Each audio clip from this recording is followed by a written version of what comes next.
Welcome back to the final best of 3 of today. We're going to be sending another team home. Revan is already on their way, and one of these teams will have to end the day with packing their bags. We got M80 up against Falcons. So let's start off with the exciting new roster. Falcons making their debut here, representing MENA. They had a great start, but it's getting a little wobbly. Yeah, I think that's, the general consensus is Falcons obviously went through unbeaten in the groups.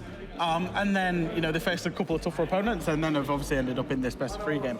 Yeah. I think for one thing for Falcons, when they were in their group phase, is everybody was saying there were 2 things that they were doing. Is they were keeping it simple. They were making Siege so simple to operate in and understand, and then they were playing together as a team. And when you genuinely do that, when you have those 2 fundamentals, you're almost bulletproof, and that's what they were being. But that's not what I've seen out of them the last couple of days. You said how they started off strong and things got a bit dire for them. The maps they started playing, right? They played some theme park, they played some villa where your IGL is very necessary. And the thing about Falcons is that they're missing their primary IGL of Jalad, who's not here. So Valentino taking over in his first Tier 1 tournament as an IGL. It's hard to play those maps under those circumstances. Yeah, they're up against M80, another team that, as the NAL cast likes to put it, too big to fail. Yeah. But we're coming into this, and there's a potential of them going home. They shouldn't be here. They should not be in an elimination match right now whatsoever. A lot of people have them making the playoffs guaranteed, maybe making top 4. Some people have them making the grand finals. They might go home tonight. All right. It's not supposed to be the case. No, it's absolutely not. I think when, even just when you've got the expectations that you've paid a lot of money for a player to import from Europe, you cannot be going out after 3 fixtures. Well, I mean, the maps are going to have a very heavy impact in terms of what team is going to be swaying in. Ooh. So looking at the veto, I mean, we got Theme Club in Oregon. It's going to be a tough start for Falcons with the IGL absolutely. missing. But then, I mean, they pick Club. That's where they started things off. They were successful. So it gets better for them. Yeah. I like the club pick. I genuinely like the club pick because there's 3 maps. So I have M80 having a really polarizing map pool, right? Okay. The 6 they love, 3 they hate. Club, Sky, Cafe.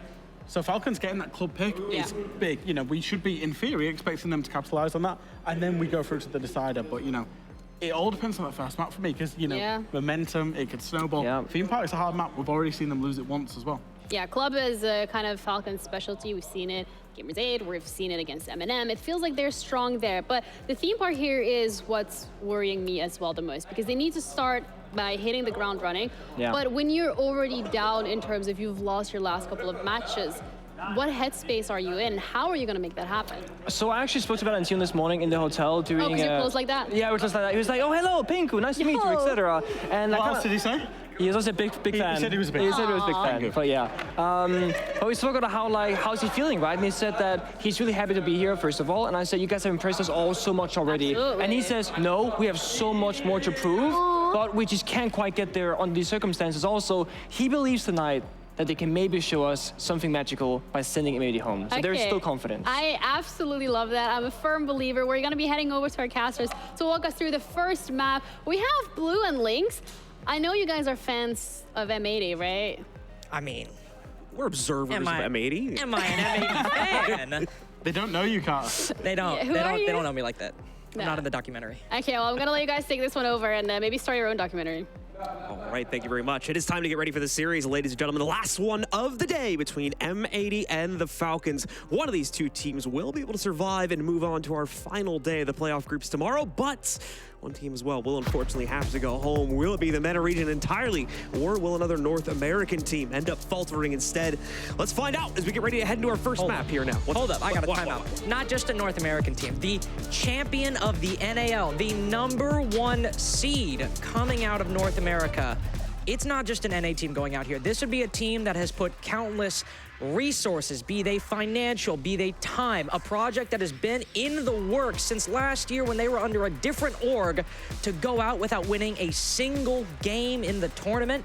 That'd be a staggering loss for M80, but a huge buff to Falcons. Well, let's see if they can get the job done. As of usual, it's going to be 3 maps to decide. It's starting things out here on Theme Park. We'll move over to Club and Oregon, of course. Oregon being the 3rd and final map if we need to play it. Fans are already rocking through, but not really too surprising based on the fact that mainly we're on Theme Park here. Dokkaebi has been seeing a lot of increased play this season just because of the counter to the roam play that can come into play, especially here on Theme Park. And Nook obviously plays prayer heavily into that roam game as well. So that's going to be the ban coming in from M80. They'll get their final and first defender ban out of the way now. And they'll ban one of the 3 kind of triangle defender operators we've been seeing get banned out quite often in Solus to start out that side of the bans. Falcons tend to play a decent bit of Solus as well. M80's game plan right here is just to deny Falcons as many opportunities to get kills as they possibly can. That has been the bane of M80 so far, especially in that NIP game.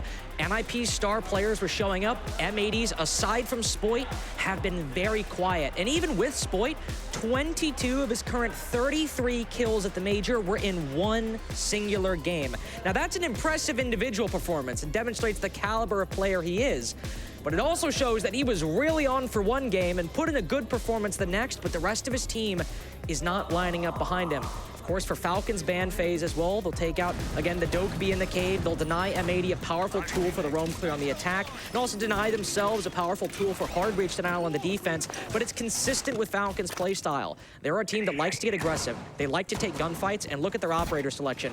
Vigil, Mozzie, Alibi, it fits right into that and fits with everything they've done throughout Copenhagen so far. Spoit may have a better opportunity to succeed inside of this series, given some of the struggles that was happening in the midst of the gunfights from Falcons in their previous games, such as the most recent one, where they struggled to get trades, and pretty much every single member of their team, except for one, was not able to pick up any during the course of their best-of-1 matchup yesterday. So we're going to need to see major improvements in that department. Those types of issues are where individual-focused players like Spoit are going to be able to get away with absolute murder against the Falcons if it's not controlled. But we'll see, of course, how that will all plan out as the first round really just getting started now, of course, with M80 just spawning onto the map.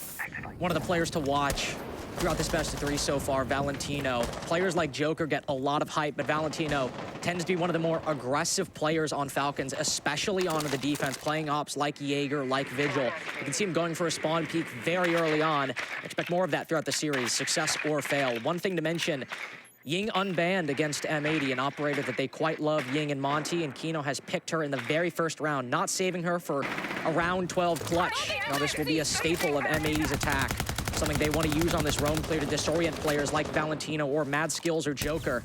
The combination of Spoit down below lurking up Arcade, Joker might find himself in a spot of trouble very quickly. Kino already trying to go to work and hunting down Joker as well off of that preset drone that's sitting in the UFO above Arcade. Not going to be able to lock down his exact position just yet, though, as it's a bit hard to play off of his own drone. On his team might need to commit hardly to that one so that they can really try to lock down his position, but Joker is not making it that easy as well with the way he's dipped back inside of daycare now. That's delayed this, but as he missed the ascent over by the staircase here now, they're taking very quick control, and oh no, they'll end up trading off of each other. Spoit stays alive, but Gomez does get dropped at the same time. Mad Skills will come back in, however, for the trade from Yellow Stairs to also knock out Iconics. Overall, Falcons getting the better of that trade upstairs. Valentino takes some damage, and at a loss, M80 have acquired bunk in daycare control, but still so much of the match to cover. O'Kill's playing aggressive. He's got a punch hole inside of the office wall. He's got to be careful because if M80 spotted this, he's a dead man if he doesn't react in time. Spoit, just sees it, but falls to it anyway. The deployable shield somehow gives Spoit some cover, but he's still down. That'll be about 15 to 20 more seconds! What? You've got to be kidding me in round 1 of the elimination game? O'Kill's already hitting some crazy plays and might just end the round with Diaz caught in a reload. He'll recover, but by God, Falcons came to play. He's blocked away for Diaz, so that is going to slow him down. Unfortunately, Diaz still really off on an island right now, still has to retrieve Case. Thankfully, right around the corner from here, so we'll be able to accomplish that. And he does have a decent opportunity to bring Spoit back from the grave. So we'll reignite the potential for an M80 win, but with O'Kills bringing out the frags like that, may have already shut down any potential for the clutch just due to the low HP sitting on both Diaz as well as Spoit here. 35 seconds to go, and they've yet to also make the transition downstairs. And once again, they're not really going to have great access to this site built up on top of that one too, but the top-down angles, never mind! Work in the favor of the bottom player instead. Mad Skills picks up the frag against Spoit, and P9 immediately shuts down the descent for the final member of M80. Falcons give us a convincing round 1 here to get them on the board first. That has got to be the most disrespectful round I've ever seen from an underdog at an international tournament. I mean, the ridiculousness we just saw from Falcons.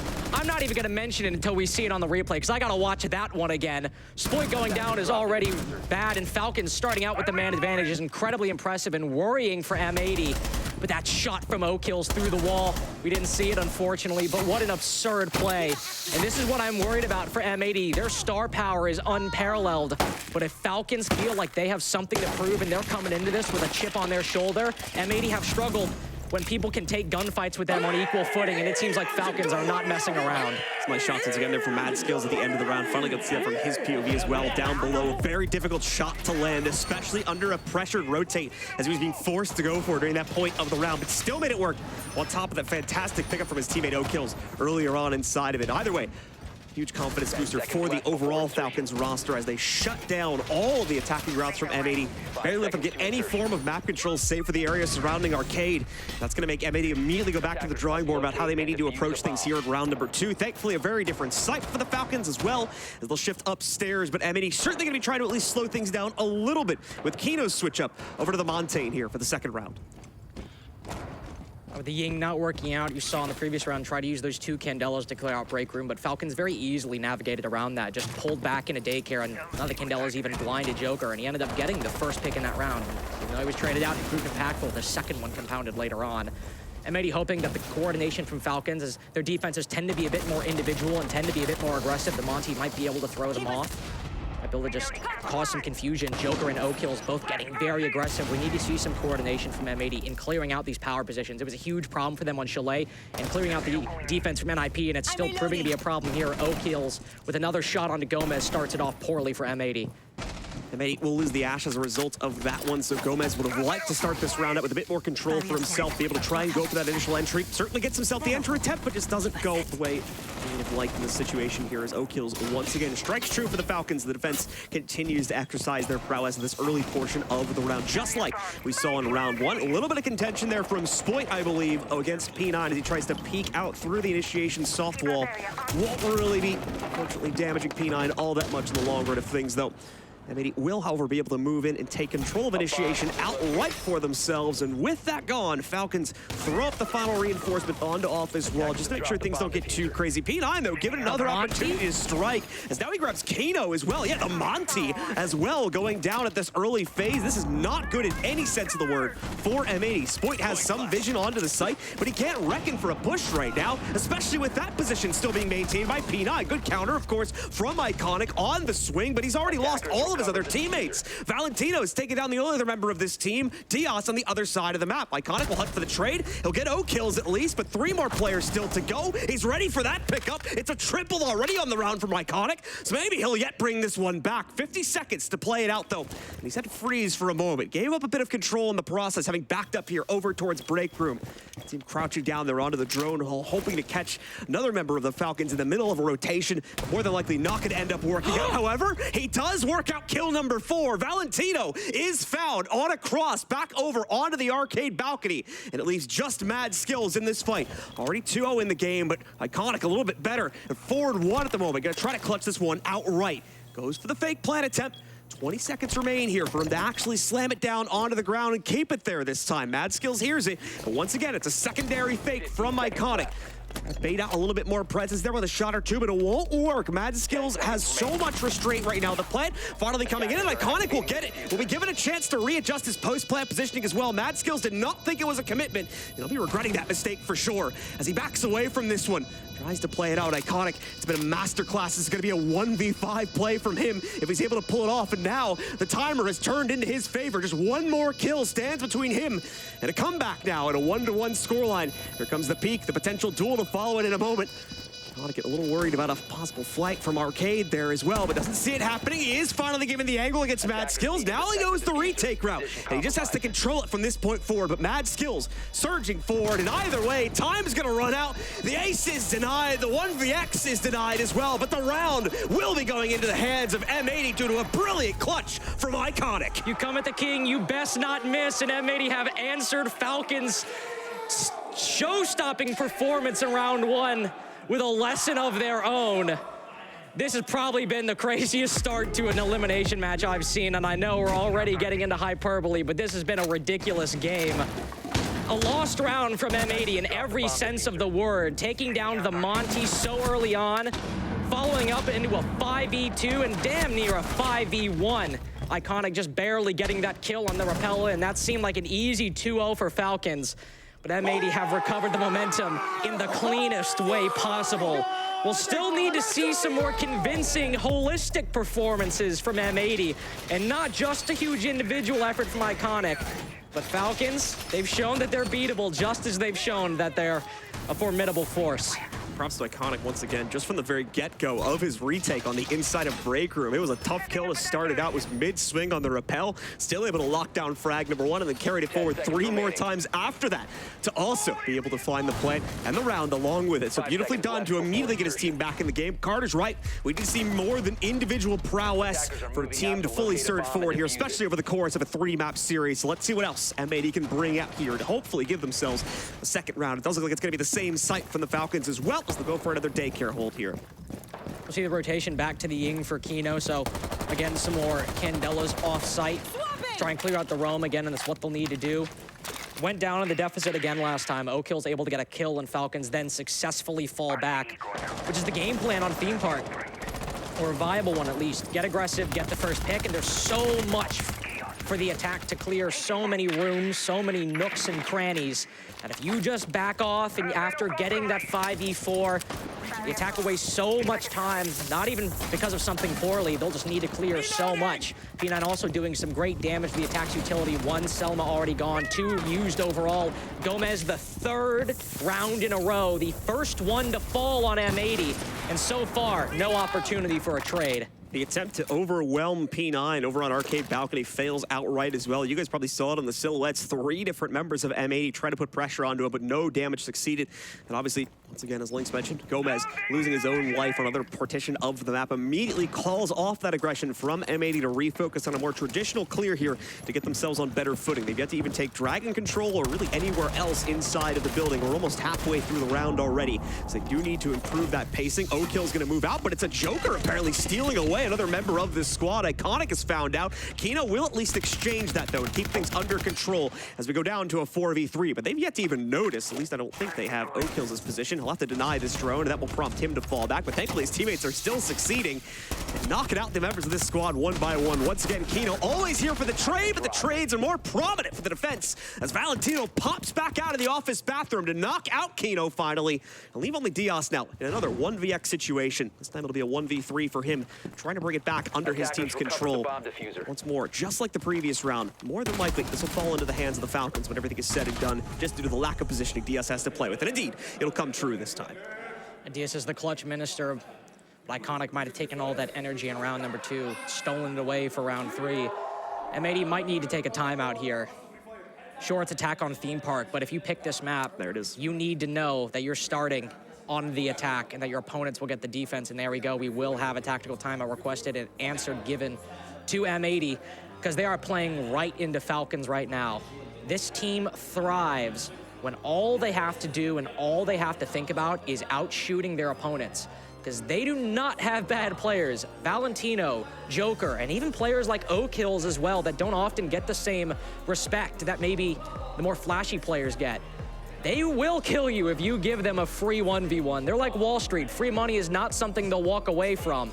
And M80 are playing directly into every single one of these engagements, and for a team that's been having a pretty slow tournament individually, it's a losing recipe. Obviously, close scoreline still at 2-1, but realistically could have been a 3-0 for the Falcons, given the way that everything played out up until the point where Iconic re-entered the building. We got that great clutch from him, but that's all we've really seen, unfortunately. That's been great from M80 so far inside of this game. The early round is rough, and I'm saying, let's just be getting the discussion about the issues for M80 right now. So going to need to see massive improvements in that department and not being tripped up by this early aggression from the Falcons if we want to see anything close to another round 1 here by our North American squad. Our number 1 seed from North America as well. The champions of the current NAL season struggled in the best of 1 stage. Thought they would be a little bit more proficient here inside of a best of 3 scenario, and maybe they will. Maybe it's just that same issue that we saw inside of the best of 3 stage, where it takes them a little bit to kind of get used to their opponents, and later on in this map, and potentially going into map number 2 as well, we see them have harder counters to Falcons, but the Falcons just take outright control here at 5-1 or something similar. Then let's be real, M80 may realistically never even be given that chance to come back into the game. Bit of a different operator lineup this time. Still going to be keeping the Ying in play there this time for Kano, of course, but Spoit now going to bring the Gar hook in, where we've seen a lot of play with this. We may be seeing some play early on here as well. Matt Skills with the lineup, and you saw a head pop up for just a split second. Mad Skills caught it a little bit too late, though, so very quickly we'll back away from that angle and go into a much more standard position to start this round off. He's shaking M80, though. They're still checking that angle long after he's vacated it. Understandably, they are very worried about the aggression from Falcons, who have not changed up their operator lineup pretty much at all, by the way. Valentino has shifted things around a little bit, but Mad Skills down to Joker. The upper two and the lower two have pretty much stuck their respective operators every single round, with only Valentino making one change. What we need to see from M80 is not necessarily reflected in operators. It needs to be reflected in play. You can't just take a 1v1 fight with Falcons early on in the round. They're going to get aggressive, but they're also going to get restless. They might take a fight later on in the round, or they might make a rotation, and you have to anticipate it and cut off all their angles and make them uncomfortable, make them worry, and that's when they'll start making mistakes. You can't fight them on their own turf. You need to make them play your game and make them go by your own pace. Minute in, and M80 have not made much progress clearing out the map, but if that's what they're doing, if they're holding these angles and slowly applying pressure, or at least getting to a point where they can apply pressure to Falcons defense, it'll be well worthwhile. Hop-In is going to be deployed here now from Spoit.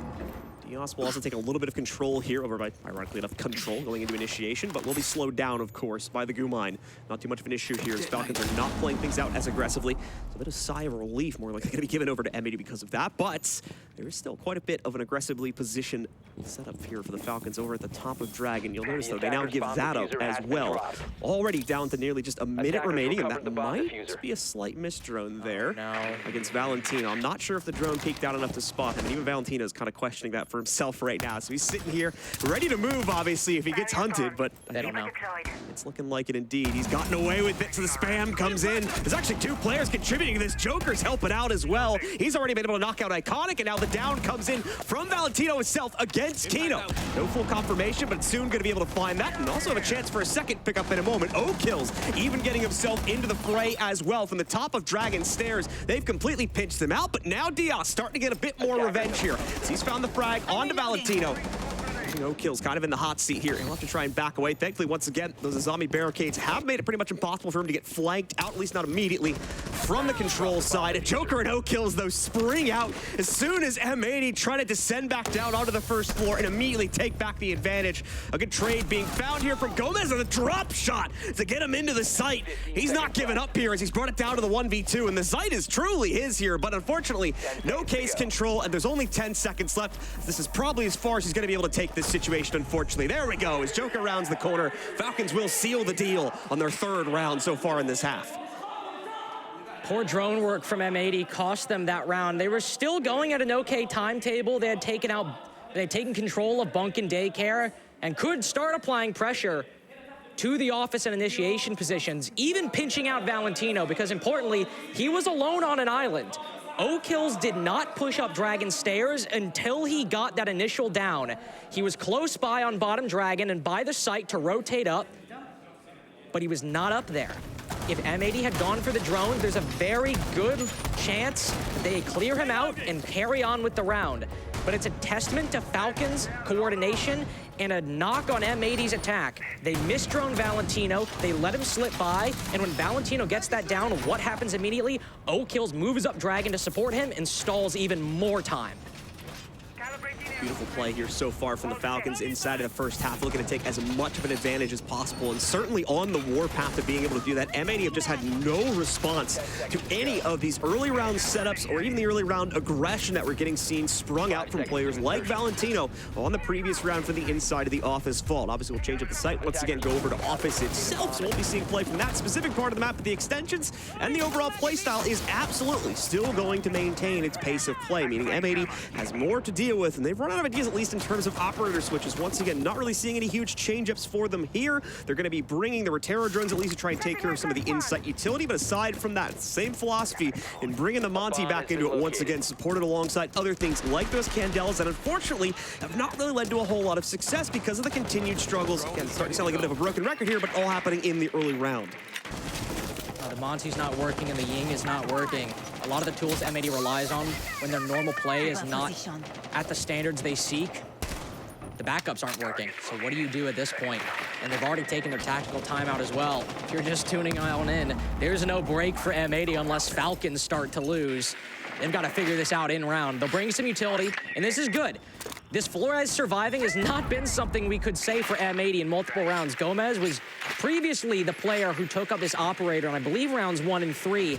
Then was the opening pick for all 3 of those rounds. So Iconic able to use these Rotero drones and clear out the Azamis. It forces the Falcons to play less aggressive and to pull back into the site and inside of reception. So a lot of these opening bits of the map, cache, top dragon, security, they're now available to be attacked, but they still need to be careful that they aren't giving O-kills an opening engagement. O-kill's continuing to build up a little bit of a matrix for himself here as well, rather than just repairing the damage that was done by Spoit a moment ago. He will commit his second nade to that to try and clear out the angle and O-kills. They'll just head into the pocket corner here to try to double down on that position. Trying to disallow any forward momentum here from M80. Valentino sees the play coming through the office bathroom, but knows it's not going to be a full commitment this early on.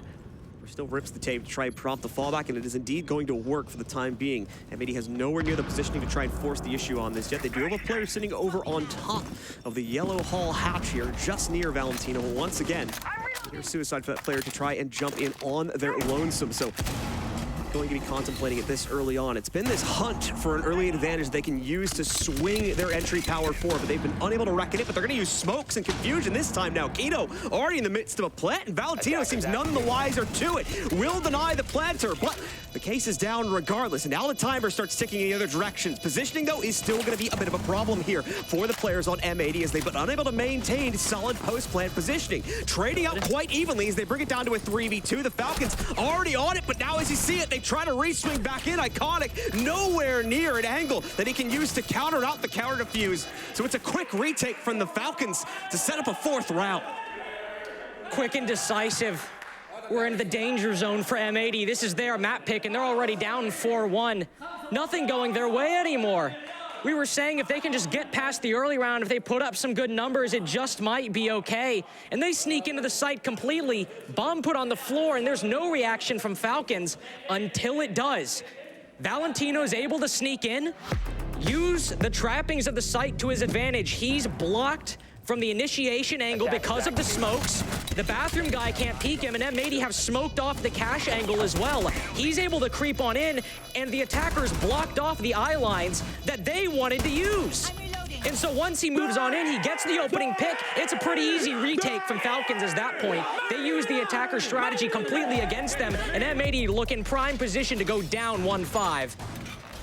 M80 have had no answer to Falcons' defensive setups here. 5 rounds deep and only a massive clutch from Iconic to call back on as something that actually gave them a round of victory. And even then, had to rely on the timer running out there just to get that victory. So things are not looking good in any sense of the word right now for M80. I mentioned as well that Iconic has gone completely silent even since that clutch. They can't even rely upon that anymore. Just nothing positive to look to for this team right now.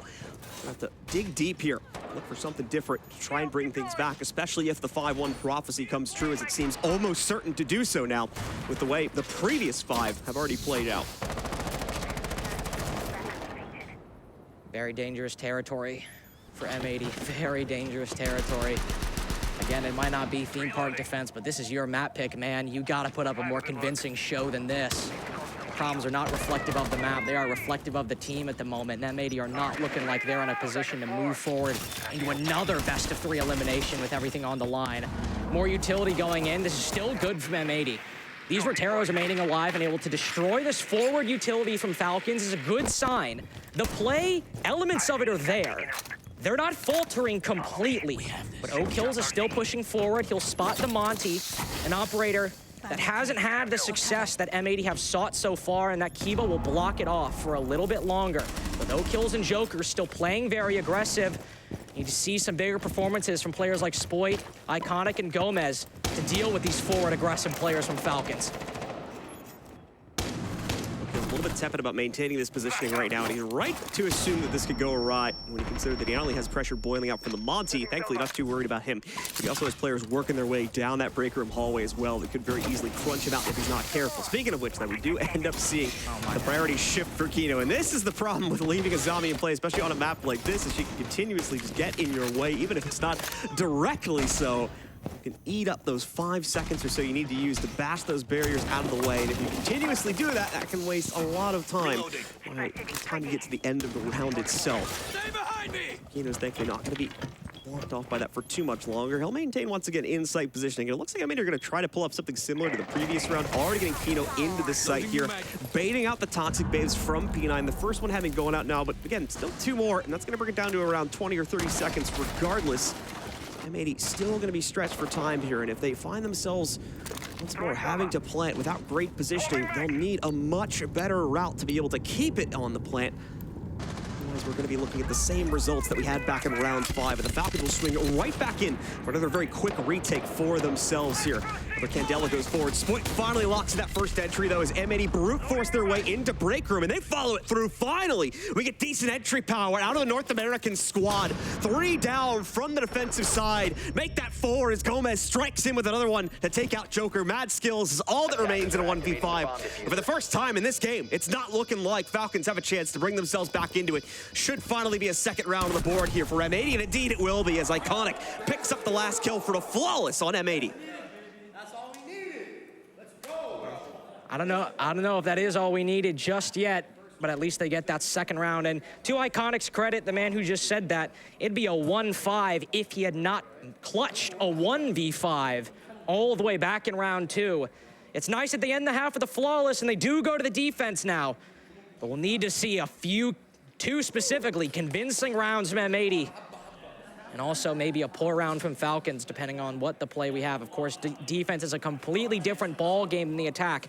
And to M80's credit, Theme Park is a very difficult map to attack. Clearing out those positions, moving in and acquiring map control, it's very difficult on such a large and nebulous map, and Falcons are playing it very well to their credit, especially O'Kills. Probably one of the most annoying Azami players I've ever seen, very reactive and effective with those Kiba barriers. But now it's M80's opportunity to use the hallways of Theme Park to their advantage and try and get one over on the Falcons. The traditional throne start here from M80. A few different operator selections coming in here for M80 compared to what the Falcons were bringing out to bear as well. Most notably the Ella for Split. That'll be more of a personal preference than anything. See if he's going to be trying to play into a kind of sneaky position or anything like that, but more likely not the case, as he has chosen to bring the SMG into the situation. Occasionally get the shotgun for her, but not necessarily on this map. You could say the same thing about the Falcons, though, looking at their selections, as they're probably going to be going for a more traditional electrical route to get themselves, or supply closet route to get themselves into the site through the usual double panel wall. Especially when you consider again that Valentino has brought the OSA, and we've got Mad Skills bringing the traditional thermite to pop those walls open too. Joker being the tip of the spear for Falcons, moving in through control and top dragon. Very keen to see what that OSA can do in the late round. We've seen a lot of those late round ops from M80 not have as much impact on the attack. We'll see if that curse also faces Falcons. The OSA will likely hang back for a good portion of the round, even though it is Valentino playing her. It's just a very basic start from Falcons, where we saw M80 mainly focus on the bunk daycare side of things when they attacked Throne. Falcons are going with the standard top dragon and cash clear. And M80 are going with a different philosophy themselves, not really holding on to top dragon or cash that aggressively a minute in, and they're already all the way back on the far side of the map, anticipating a full clear from Falcons that they'll then meet. But oh my lord, Gomez again, the recipient of a death blow from O'Kills. Second time we get just a drive-by there from O'Kills, beautifully played by him with regards to his accuracy here today. He gave us that unbelievable one back in the first or second round, and now he's done it again here in round 7. Nicely played out, but it's only the start. A lot more work obviously needs to be done here by the Falcons, but they're moving with a pretty quick pace, if I do say so myself. And indeed, we're going to see maintenance starting to be taken control of by the Falcons now. They work themselves into it. Mad Skills soon to be supported here by those OSA shields, but once again, as you take a look at the defense, they don't really have any way to mitigate this wall, so it's a pretty quick pop actually for Mad Skills and the rest of the team. That is, of course, discounting. We could see a few impact tricks rattle their way through the top side of that wall, which does stop the first attempt to open this up.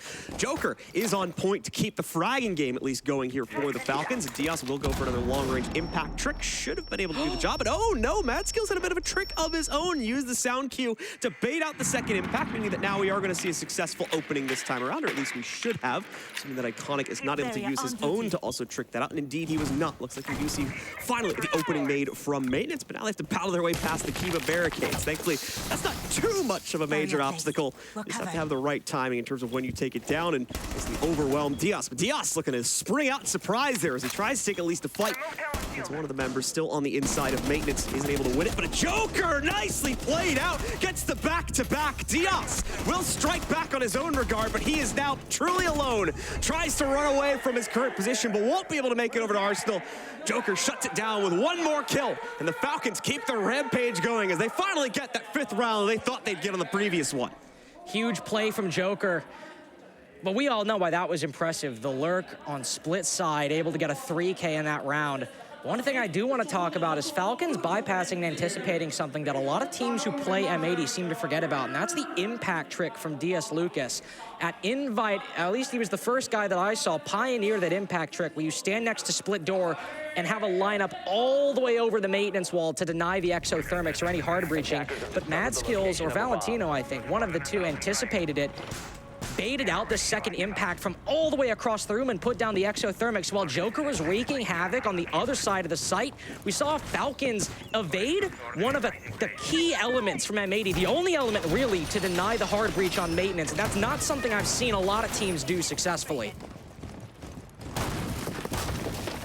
Yet another round here.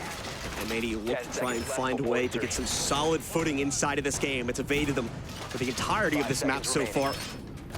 To see if they can reckon it out here on round number 8. One more, and the Falcons are already set up for map point here. Thankfully, again, inside of a best of 3, so we're not going to be looking at the elimination of either team just yet. But it is going to push M80 very, very close to that full outright elimination point, especially when you consider, once again, you can check it on the top right there. This is M80's own map pick.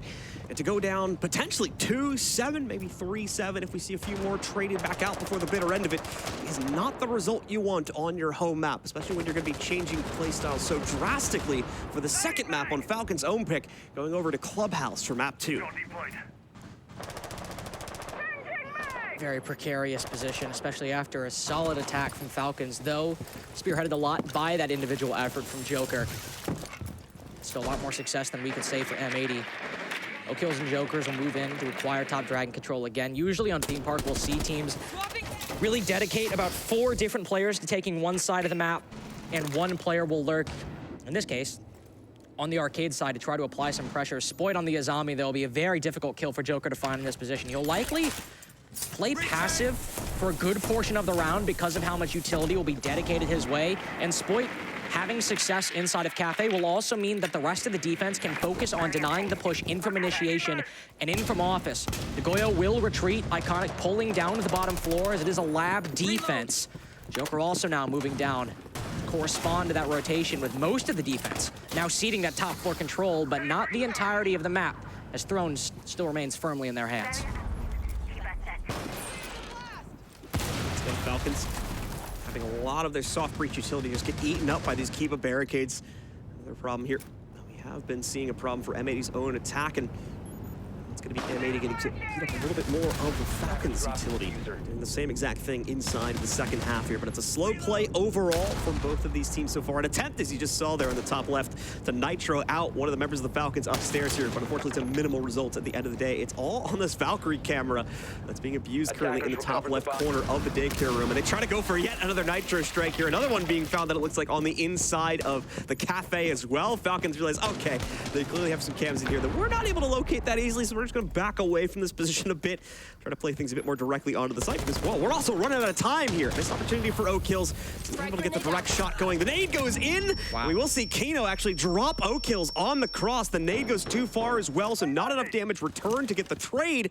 Meaning the M80 only have that little bit of an early round advantage here that has been evading them so often. Still working on clearing out the off-site position and Throne as well. Falcons are a mess right now, and M80 are taking full advantage of that here. Gomez with a double pickup in the last few seconds here. Mad Skills already at low HP. Joker finally getting his team onto the board and keeping it on the board as well. A fantastic second kill being thrown out into the open there, but Kino finally slaps it down, and eventually the timer will run out. M80 finally secure their first round here inside of the second half and give us a little bit closer of a ratio this time, but 1-1. Hopefully a sign of them starting to come back here. Very good showing. Rotating back, not only from any cash positions very quickly, but then off that top floor as well by half the round. Falcons then needed to move through, start acquiring soft destruction, or rely on a kill on the storage window if they wanted to try and find a pick and none were provided by M80. And that's what we need to see. That's what we need to see on this defense, is not some flashy plays from Spoit, not even some flashy plays from really anyone except maybe Diaz Lucas if the late round has gone completely awry. We need to see discipline. That's how you're going to beat Falcons. You'll beat them because you're the better team, at least in terms of results. Don't take the gunfights. Just let them slowly move through the map, and that's how you'll win, on time. All right. Still in the driver's seat of this situation. We're finally losing a little bit of that momentum. Back over in round number 8. Maybe looking to see if they can double down and capitalize on that even further. A lot of the same elements staying in play for this one. The mirror window coming back out as well, being played by Iconic here. Just to try and once again abuse that interior site positioning. Try to play off of those earlier bunker positions a little bit more prominently as well. Hopefully giving them, once again, those early round picks that were evading them for the majority of the second half. Much better luck so far locking that in and wasting out some of the Falcons' time here inside of the second half. Now they take on the defensive mantle. For the Falcons, though, just like we saw back on round number 8, it's a slow start to things. Not going to be trying to boom their way in to immediately steal control or anything of that nature. Taking their time. You can see Valentino already working on stealing away a few default cams and whatever else he might be able to take away, mostly on Dragon's side, to try and give his team a bit more of an informational bunker to play off of so they can safely clear things out and take some of that initial control for themselves. Saw the Bravo a little bit from M80, but not too much success. Valentino trying his best to get as many of these default cams as possible. Set up flank drones. Ooh, unfortunately, Valentino, you gotta stay a little bit close. It's not just to shoot and walk away. Gotta remain close to that camera. Now just driving it in. He'll spot one player in office, but he'll lose it momentarily. M80 are playing a little bit more aggressively than they were in the previous round, but I think Kino might already be backing off. Yup, he's moved on to top yellow. The only thing remaining are these mirror windows, or maybe even holes. No holes even made on the top yellow wall. This is basically as close to a turtle as you can get on Bunk Daycare, and it's indicative of M80's thought process right now. We are not taking a fight with Joker, who's 11-6, or O-Kills, who's 7-5. We're gonna use the utility and use the reinforcements to waste their time and slow Falcons clear.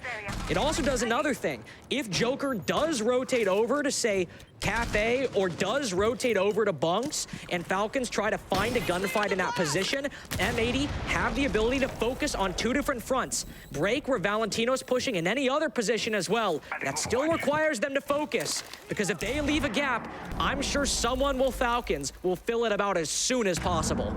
Final minute of play now for the Falcons. Time is running low, and they are nowhere near the site execute just yet. Could change up that fate, of course, with an opening of the wall, but you'll note Mad Skills has all of his X-Pirates down on the wall already. The last 4 being used to just open up a tiny little angle. You can barely even work your way through it onto the site. Entry power, though, still in play as Joker has struck first yet again, finding Gomez this time around here, as O-Kills also gets ready to make his own ascent up through yellow stairs here.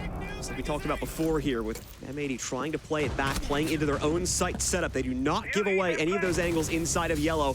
Kino, though, the only one that's able to strike back so far. Even on the stairwell, Spoit falls on top of everyone else from the team. It's O-Kills with a double to end it out, and now Falcons get up on map point. And this is the spot that I was so fearful that M80 would find themselves in.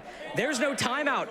I'm not giving them flack for using it early. I understand why you used it when you did. Things were not looking good on their attack, but the defenses have not proved to be as convincing as we all were hoping for, and faces look dour on M80 right now, and it's all smiles and cheers from Falcons. M80 had the right game plan there. Yeah, I agree. Just stall time, and it didn't work, John. Unfortunately, when it comes push to shove, Falcons are eventually going to challenge those kind of default positions that M80 were playing into. And except for this one here for Kino, they just weren't ready for the fight every single time. There's a direct counter to Kino, and it was just a domino effect from that point forward. You can see it falls to pieces. One player goes down, and Falcons immediately snap the jaw shut. M80's comms are just not evolving their setup quickly enough inside of that situation to account for that loss of Kino on the inside of Cafe. And as a result of that, it all fell to pieces, and the round goes right into the waiting arms of Falcons, representing the MENA region strongly right now as they look to take a convincing first map from M80 in this series. We'll need to see consistency from M80 now, and that's something they've sorely lacked throughout this entire game. They've won 3 rounds, and 2 of them were on the attack, and 1 of them was a clutch. If Iconic does not clutch a 1v5 on time, We're on a break right now. You're not listening to me or John. It's a 7-2 for Falcons on M80's map pick. That's how bad things are getting. And M80 need to win 3 defenses in a row on Theme Park. That's something plenty of teams have done throughout the NAL, throughout the EUL, throughout many different leagues and tournaments in the history of Rainbow Six, and this year under Blast. But it's something that seems a lot more difficult with Falcons playing completely on the mark and running over M80, even though they're seemingly engaging in the right strategies. All the momentum is on the side of Falcons right now. And what do you even say here? Just hit your shots? It's not a comfortable bit of advice to have to give. It's not, but it's certainly not too far from the truth of the situation for M80. They're making the correct strategical decisions, when push comes to shove. Just like we were saying before, they're just not winning gunfights the way that they need to. At best, they're just not communicating as quickly as they need to as well here. Falcons now taking up very quick map control. Obviously getting on a throne defense, so upstairs they are going to be allowed to take areas like Dragon, as we were just seeing P9 position himself on the inside of. Beyond that, though, they are going to have to fight pretty aggressively to take anything else. We're going to see those fights transpire relatively soon in areas like Maintenance Hold and the majority of the second floor as well, that Falcons will need to put some respect on the table for, try to either clear it out or, at best, dedicate kind of a permanent flank watch to it, as you kind of see Valentino fulfilling at the moment. But obviously he's got a more important job to do downstairs in maintenance, so he needs to commit himself to that too. Also need to see Mad Skills open up this maintenance wall. I still love the fact, though, that they recognize this DS Lucas impact trick. Look in your top right, he's prepped, he's ready. He's looking to stop Mad Skills' entry into maintenance, but will Mad Skills pull it off? He'll take it off the wall. Look, he's ready for it. He's trying to bait out DS Lucas. The mind games between these two teams. But if DS Lucas can just stall it a bit, there's still only a minute left. First exothermic gone.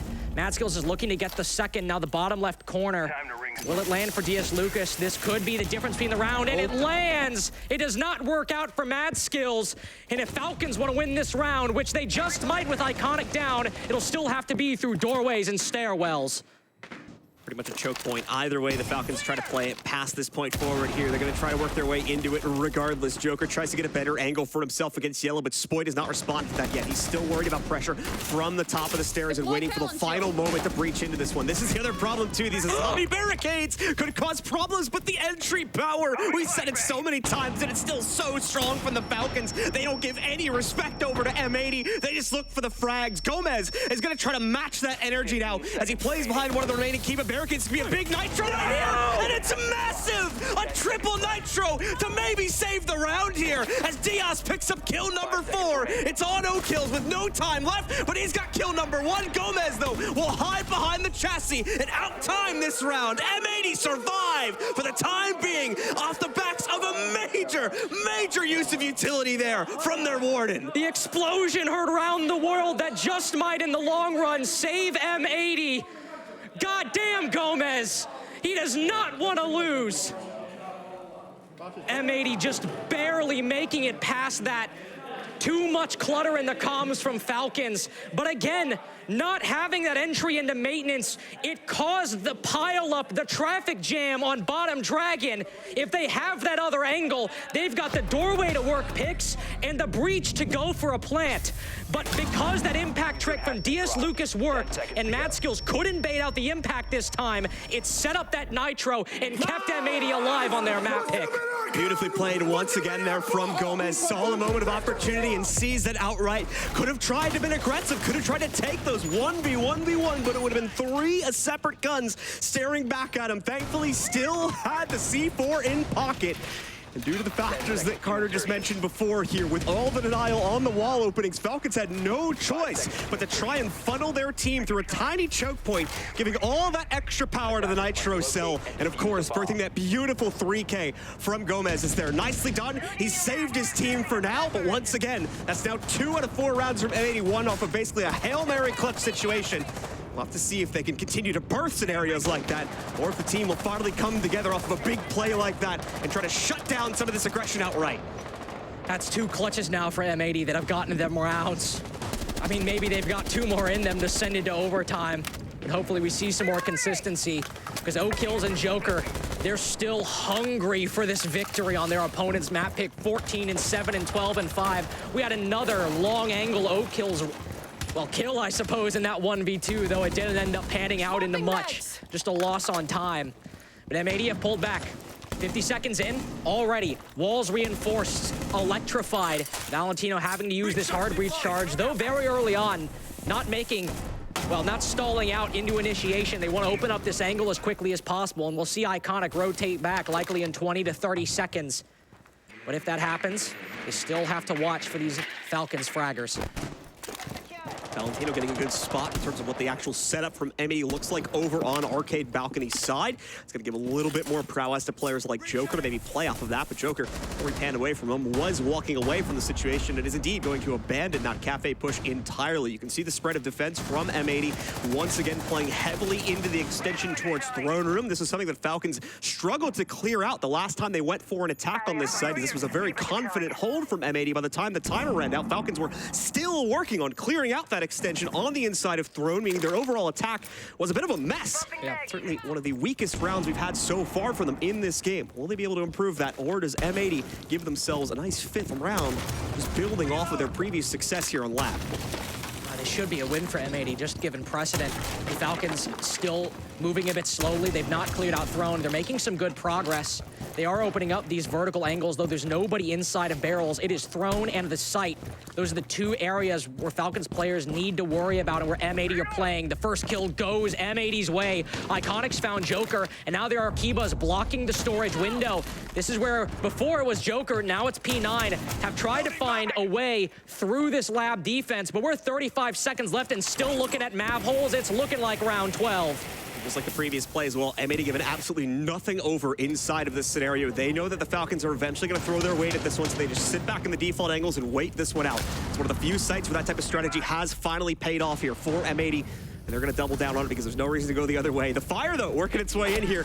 Slowly burning out Diaz, it nearly looks like, but thankfully able to keep himself alive. The trades are starting to roll forward. It's exactly as we expected to go. Mad skill sustaining, but he's on the off-site position. O kills, now picks up a way to work himself in. Gomez, though, quickly traps Mad skills on his way out from Throne. And you can see it there. One of the last players on Falcon just stretches his arms. He knows it's not going to happen, so he lets the timer run out. M80 have nearly completed the comeback now and are just one round away from triggering overtime. And they've won Throne off the back of a C4 and one Lab just off the back of their play. Though one site we've seen so far where the play has been almost pretty much perfect and gone according to plan for M80. But now it's got to be something different. They got to go to Bunk Daycare, which they have not seen that much success on their defensive half so far. They'll have to go with a strategy that Falcons seemingly, whether it's good or bad, effective or ineffective, have found an answer to, and that is that late round play, that clutch factor, that fate that might be intervening to keep Falcons alive. They'll just need to win one more attack on Theme Park on a site that M80 have not had much success on, and they'll do it. M80, small extension here, going to be played out. And just setting up a few barricades for the zombie to work off of, but Gomez not going to be sticking around here for too long. Aside from that, though, it is the usual delay composition, mainly in the form of Iconic, of course, bringing those Goyo canisters to try and slow down the overall clear from Falcons, hopefully potentially getting in the way of just this raw entry power that, regardless of what M80 have tried to do to stop it, either by matching that pacing on their own and trying to get in the faces of Falcons or playing it hyper passively, just waiting into the site, it hasn't worked out due to, once again, the ace shots coming in from every single member of this Falcons roster across the course of this game so far. Now they're going to try to double down once again on the delay utility here by bringing that Goyo in for Iconic and seeing if that instead will give them the blockade they need here. But that Ying, Falcons have brought it in round 12. There's the Warden, of course, they need to be worried about. But Falcons, they're pulling out all the stops in the hopes that they can close this out in regulation and move on to their map pick, the victors. One player from M80 looking to get aggressive. Two players from M80 looking to get aggressive inside of initiation and office. They're not holding that top dragon. Gomez is all the way back inside of Bunk and Daycare, playing more conservatively. M80 know if they're looking to take a gunfight, it's gotta be on their turf and on their terms. Minute in, Falcons have taken top dragon, moving into cash, moving into control. At this pace, it's what we expect. Continuing to set up the drones here for the Falcons, make sure that there's not going to be any shenanigans from M80 being flanked on them inside of the late round. Joker gets the free spot of intel onto the inside of Cafe there as well, and the drone makes that alive. He wants to re-peek it a few moments later. Good news for Falcons, though. Not really attacking that side of the map. It's not going to be any immediate concern or really benefit to them. They're trying to clear things out closer towards the initiation side first. We do have Mute in play, so should be blocking off any immediate breach of the wall, currently sitting in front of Mad Skills and a few of these other players. But as you'll note right there, we've got those impact EMPs for the attackers, so they're going to be able to negate that pretty much instantly and pop open the first pathway into the site that they should be able to use at any moment now. There is one player in break. Does P9 know? Joker just around the corner. M80, are they going for a bet? Is Diaz trying to lurk? It's by the site, so he doesn't have a lot of options to run. This is a very long angle he might have to contest, but that's the game M80 are playing now. Falcons, they're knocking on the door. They are ready to move on in. They've acquired almost all the control, but are likely looking for something on the bunk or the cafe side. But thankfully for M80, they're boiling it down, just raw 50-50 gunfights, and Falcons have won them so far. It's not something that is completely in M80's favor, but they boxed Falcons out, but now they might have a way in. P9 strikes first, and it's against a very powerful player as well. Sploit, the first one to go down for M80 here on this round. 30 seconds left to play out here as well. Those Goyo canisters still holding things back, but they're not going to be able to stem the tide forever. P9 already with clearance to work his way over into break room. If you'd like to try and carve forward, Iconic, though, catches the stair play. Diaz gets the better of P9. M80 are holding, and overtime is starting to look like a certainty here. Unless O-Kills and Mad Skills give us a massive comeback in this round. Mad Skills already down. O-Kills over to the secondary, trying to play it out on that, and Iconic pops up from arcade side to shut this play down. It's M80 to trigger overtime as we're going the full distance here for map number 1 of the series. The structure finally works on a site that isn't lab. M80 will start on the defense and Falcons start on the attack. You can bet M80 will pick that lab storage bomb site first. It's the only one they have had consistent success on throughout this half, and the only one as well that Falcons have found very problematic to clear. They're able to move through the map, the top floor, in a minute and a half, but that armory throne position, they have not found a solution to clear it out. It is a safe haven for some M80 defenders to play, and when the Falcons move through that bottom floor, they are walking directly into a crossfire from split, from bathroom, and from the site. If Falcons want to win, they'll need to find a way around that middle floor position. Falcons are just going to be a little worried about their position more than likely now. They see a return to that throne site. As Lynx was just mentioning, it's been such a difficult take for them every single time they've gone for it so far. Just not been able to breach past the extension and still leave themselves enough time to attack the site appropriately. Utility has been gobbled up in the process of trying to go for that as well. I'm going to bring the Bandit into the fold this time. I do believe there's going to be a new wrinkle in the hold, and I don't think we had that being played out previously. No. Will slow things down more than likely even further, especially when we look at the utility that Falcons are bringing. No secondary EMP to potentially counter that out wherever those Bandit batteries are going to end up being used. So takes it in the way to a pretty drastic degree, and we're going to see that slowdown happen on the top floor primarily. All 4 of the batteries being used up here to block off an opening of both the office wall and the initiation one. Falcons have also moved away from their previous lab strat. We saw the inclusion of a Maverick as a way to try to open up a hole in the maintenance wall and catch somebody rotating inside of Throne and Armory. It did not work out. Just served as another factor. And another few seconds on top of the stalling Falcons attack on lab and storage. They're starting on the same side this time. They have tried this top dragon cache clear every single round so far. So if they have any changes in store, it'll likely have to be in the mid to late round. We'll see the inclusion of the IQ, but there's not many electronics to spot. They'll know where the Bandit batteries are, and they'll know where the mute jammers are as well. My air jab is deployed. Just likes the 5.56. Who knows? Got those breach charges as well, so if they want to go for soft destruction later on in the round, they've got to make sure that Mad Skills and Joker remain alive. First exothermic goes out. The impact trick, well, boys, it's back, and it's back in full force. The Ace has only got one more exothermic, but if Valentino was hoping to use that exothermic to open it up, he's in for a world of hurt. Valentino may just play directly into the throne hold, but that could go even worse for him realistically. Oh, no. Potential flank coming in against that too from Mad Skills, as he has been allowed to go all the way around the main hallway here. No one's caught it. Joker as well, just walking into the site, but that is read by the M80 side of things. And give us a moment there, folks. I believe the round is still being played. think that was just our observer PC, and yeah, you can still see the players messing around there with their mouses and keyboards. So the round is still ongoing. We do not have an info feed in terms of what's happening, though. So we'll give it to you as soon as we get that back, folks. The players are just going to continue to play out that round regardless. We'll get the results to you guys as quickly as we can. Yeah, let's watch their reactions. I mean, this is not exactly a quiet group of people. So if one side wins, one side loses, we'll know damn sure who just reached overtime match point. If you recall, remember, we saw Joker lurking inside a bathroom, but he was cut down. Mad Skills was close by. I have to imagine, given the pace of that round, John, that M80 just have the lead by stopping that lurk. See, of course, once again, for anyone who is not watching the previous partitions of this game, M80 have played that defense 2 times during regulation. They take it for their first round in overtime, and they had a 100% win rate on it inside of those rounds themselves. But once again, the Falcons have been a team that's shown their ability to adapt, especially inside of these kind of high-pressured scenarios, already showing it last year at the Gamers 8 LAN, where they were able to take second place against some of the best the world has to offer. Now looking to do the very same here at the major itself. And once again, I'm not gonna lie, I'm having a hard time telling who won that one. I'm gonna say Falcons based off the reactions, but really, that's really funny. I thought it was M80. Yes, bro, I love this.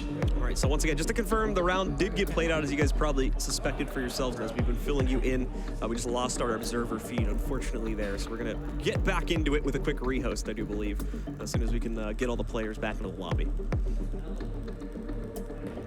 Man, can you believe this comeback from M80 on their own map pick? Falcons have just looked so explosive.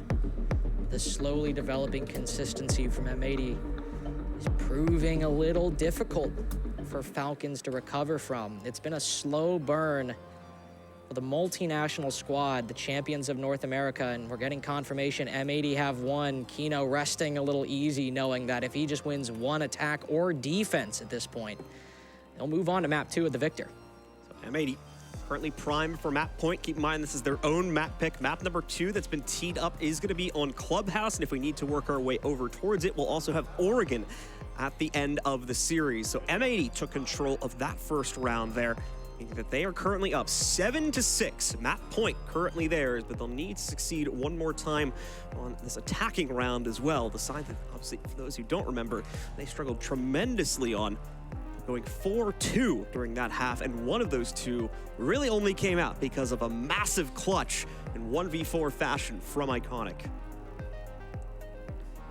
This round and this game has been saved by the clutch potential from M80. Again, could have been over, and that'll be a bittersweet pill for Falcons to swallow if they aren't able to win now 2 rounds in overtime. 1 on the defense, 1 on the attack. Of course, this is the funny thing, is like, we're starting to get dire, like, oh, Falcons in a rough position, blah, blah, blah, blah. It's just still M80's map pick, and they've got Clubhouse coming up next, which very well could favor them, because if they were able to win this, or even put up a damn good fight on a map like Theme Park that requires so much coordination to clear on the attack, and they were still almost able to close it out multiple times, Clubhouse should not nearly be as problematic. I agree with that entirely, especially again with kind of moment of opportunity situations that we've been seeing the Falcons take advantage of here. Like, they knock out one player and then the rest of the team just kind of closes the jaws shut. That's how you win quite a few sites on a map like Clubhouse here, and that's not been an uncommon scenario for the Falcons to run into over the course of their own attacking half, which obviously is the traditionally harder side of Clubhouse. So if they're going to be able to continue that type of prowess as well, for the players on M80, they're gonna have to watch their back, especially on the defensive side. I hope they do not drop too many of those rounds there and potentially give that map number 2 over to the Falcons. But like we were saying before, M80 breathing a little bit of a sigh of relief right now. Not only have they completed the comeback, but they have taken the charge here on their own map pick.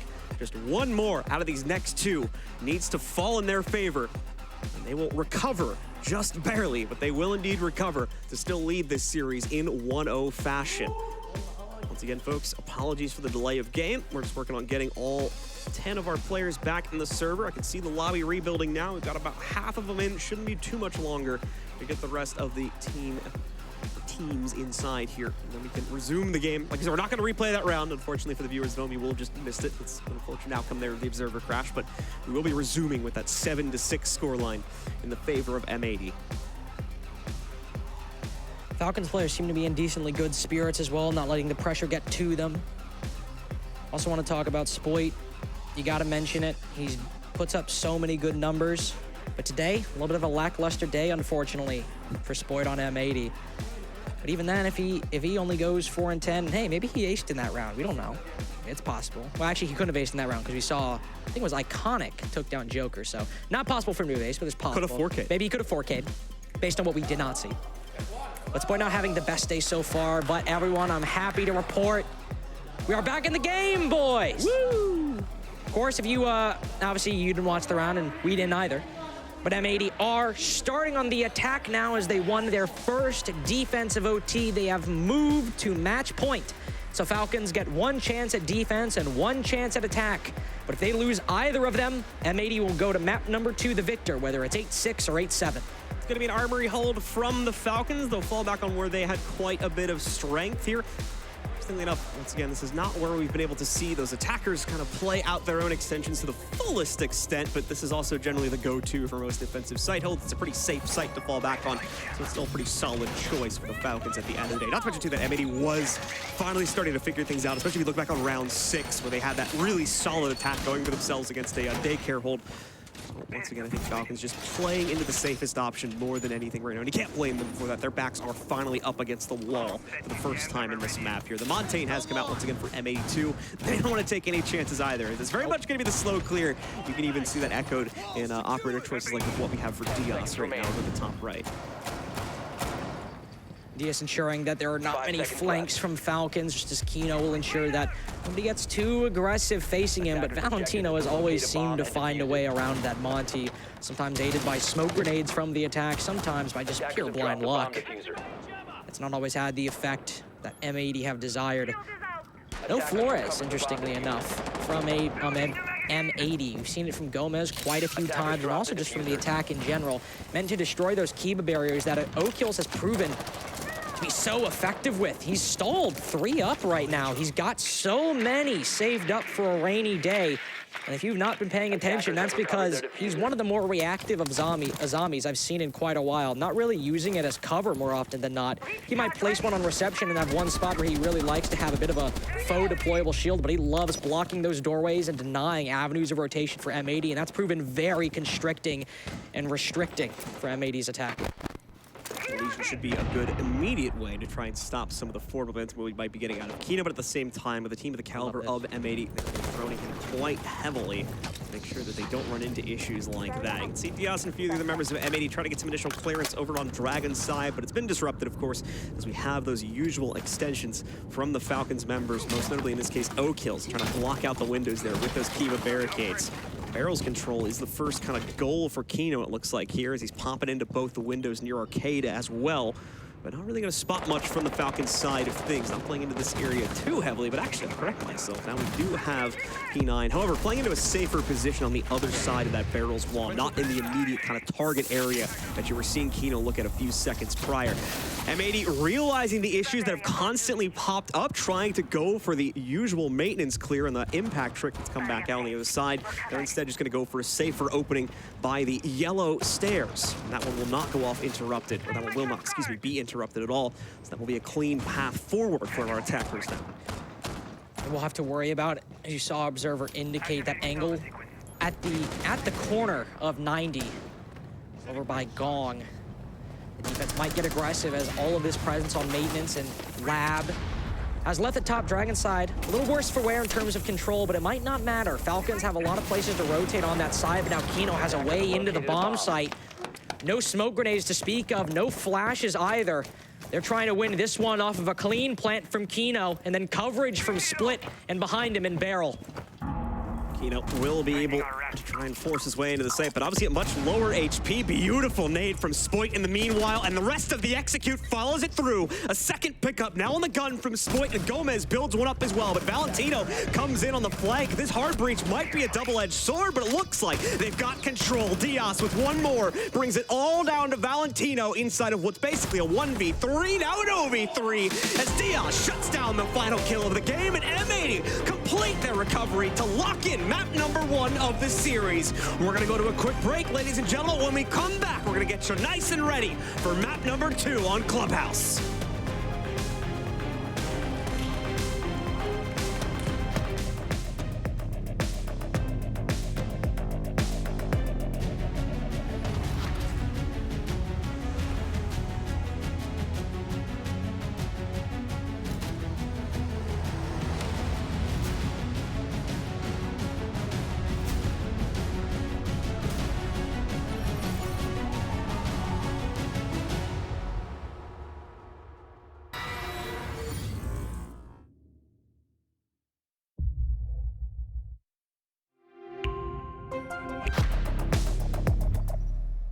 I remember things 7 years ago. Naquela época, tudo era menor. Mais en chacun d'entre nous, la flamme brûlait déjà. Über die Jahre sind wir zusammengewachsen. Y hoy son millones los que nos apoyan. 皆さんの応援は我々の原動力です Ve sevdiğimiz işi yapmamıza olanak sağlıyorsunuz. และสิ่งเหล่านี้จะเป็นไปไม่ได้ถ้าหากเราไม่มีพวกคุณ Devemos tudo isso a vocês Därför vill vi säga Gracias. Obrigado. ขอบคุณครับ Danke. ありがとう Kiitos. Merci. From the bottom of our hearts, thank you.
I remember things 7 years ago. Naquela época, tudo era menor. Mais en chacun d'entre nous, la flamme brûlait déjà. Über die Jahre sind wir zusammengewachsen. Y hoy son millones los que nos apoyan. 皆さんの応援は我々の原動力です Ve sevdiğimiz işi yapmamıza olanak sağlıyorsunuz. และสิ่งเหล่านี้จะเป็นไปไม่ได้ถ้าหากเราไม่มีพวกคุณ Devemos tudo isso a vocês Därför vill vi säga Gracias. Obrigado. ขอบคุณครับ Danke. ありがとう Kiitos. Merci. From the bottom of our hearts, thank you.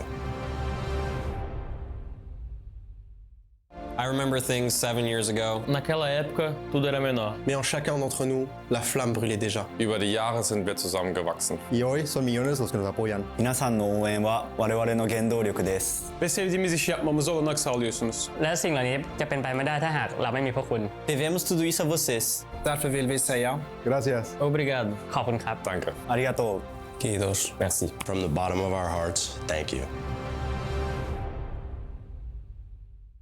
I remember things 7 years ago. Naquela época, tudo era menor. Mais en chacun d'entre nous, la flamme brûlait déjà. Über die Jahre sind wir zusammengewachsen. Y hoy son millones los que nos apoyan. 皆さんの応援は我々の原動力です Ve sevdiğimiz işi yapmamıza olanak sağlıyorsunuz. และสิ่งเหล่านี้จะเป็นไปไม่ได้ถ้าหากเราไม่มีพวกคุณ Devemos tudo isso a vocês Därför vill vi säga Gracias. Obrigado. ขอบคุณครับ Danke. ありがとう Kiitos. Merci. From the bottom of our hearts, thank you.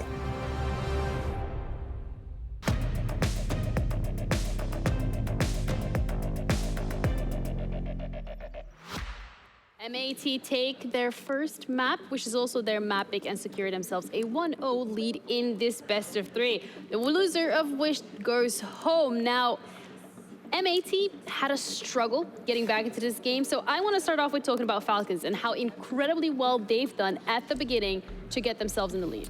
I mean, to make things simple, the things they did well against Darkseer and Teamfight previously, they kept doing, right? Yeah. The early aggression, defense, etc. But their weakness on an attack, they pretty much fixed. They adapted, they played different operators, and they made their way through the building this time. I think they stood up to those challenges that we presented them in the pre-show, where we said, hey, the one thing that Falcons came in when they were in groups, they were formidable. They were a team, they were playing together, and they were keeping things simple. That's exactly what they did. They just wanted to fight M80 at the border of the map, at the entrances of the map. They did that absolutely remarkably well. I mean, you look at the pressure in this match, right? There was so much confidence on the side of Falcons all the way through.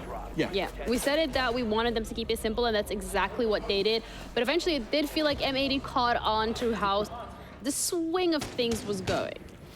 I mean, how did it start, Jack? Was it something about a 1 versus 5 clutch fight? Yeah, we don't want to talk about that. No, it's fine. What did we say as he got the second kill? We said there's one person that you do not give this clutch to, and that is Iconic, and that is exactly what happened. And, you know, the 1v1 in that clutch, I thought at the end was played very, very perfectly. Well, yeah, from Iconic, perfectly. From the defender of Falcons, very passively. And I think M80, they need to show genuinely a lot of perseverance, a lot of belief in themselves to be 1-6 down and bring it back. Albeit that, you know, they were defending Theme Park. Yeah, and I was a bit worried for them because I honestly didn't know if M80 had this in them. When they were down pretty bad, it was kind of like, so far, no, we haven't. But honestly, they really showed up in the midst of things, and when things got difficult, they just struck back even more. Yeah, players to highlight as well. I mean, O'Kills, that was an incredible performance. It felt like Falcons in general, the players stood up all together, especially at the start of the game. Maybe then also when it came down to it's going a little lower, it was also more of a team effort in that regard as well. But M80 individual players have also showed up. I'm looking at Dias, I'm looking at Iconic. I mean, it's individual moments, right? We talked about that Iconic, you know, most of Iconic's KD came from that clutch. Gomez, that triple C4, came from, saved you know, them. it comes from that. I don't think M80 played well, especially given it was their map pick. But when you're in this scenario and when you're like a champion team, right? Yeah. When you're a team that you consider yourself a big team, favorites of the tournament, you just need to find a way to win. And that's exactly what M80 did, albeit it was a bit sloppy.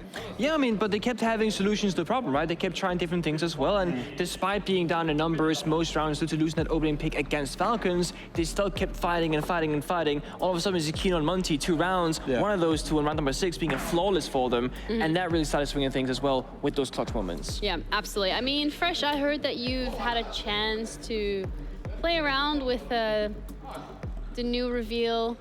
I have. Yeah. You wanna leak some stuff? Yeah, so Operation Dread Factor is coming into the game. Obviously, you know, watch the full reveal on May the 14th, so we can't say too much.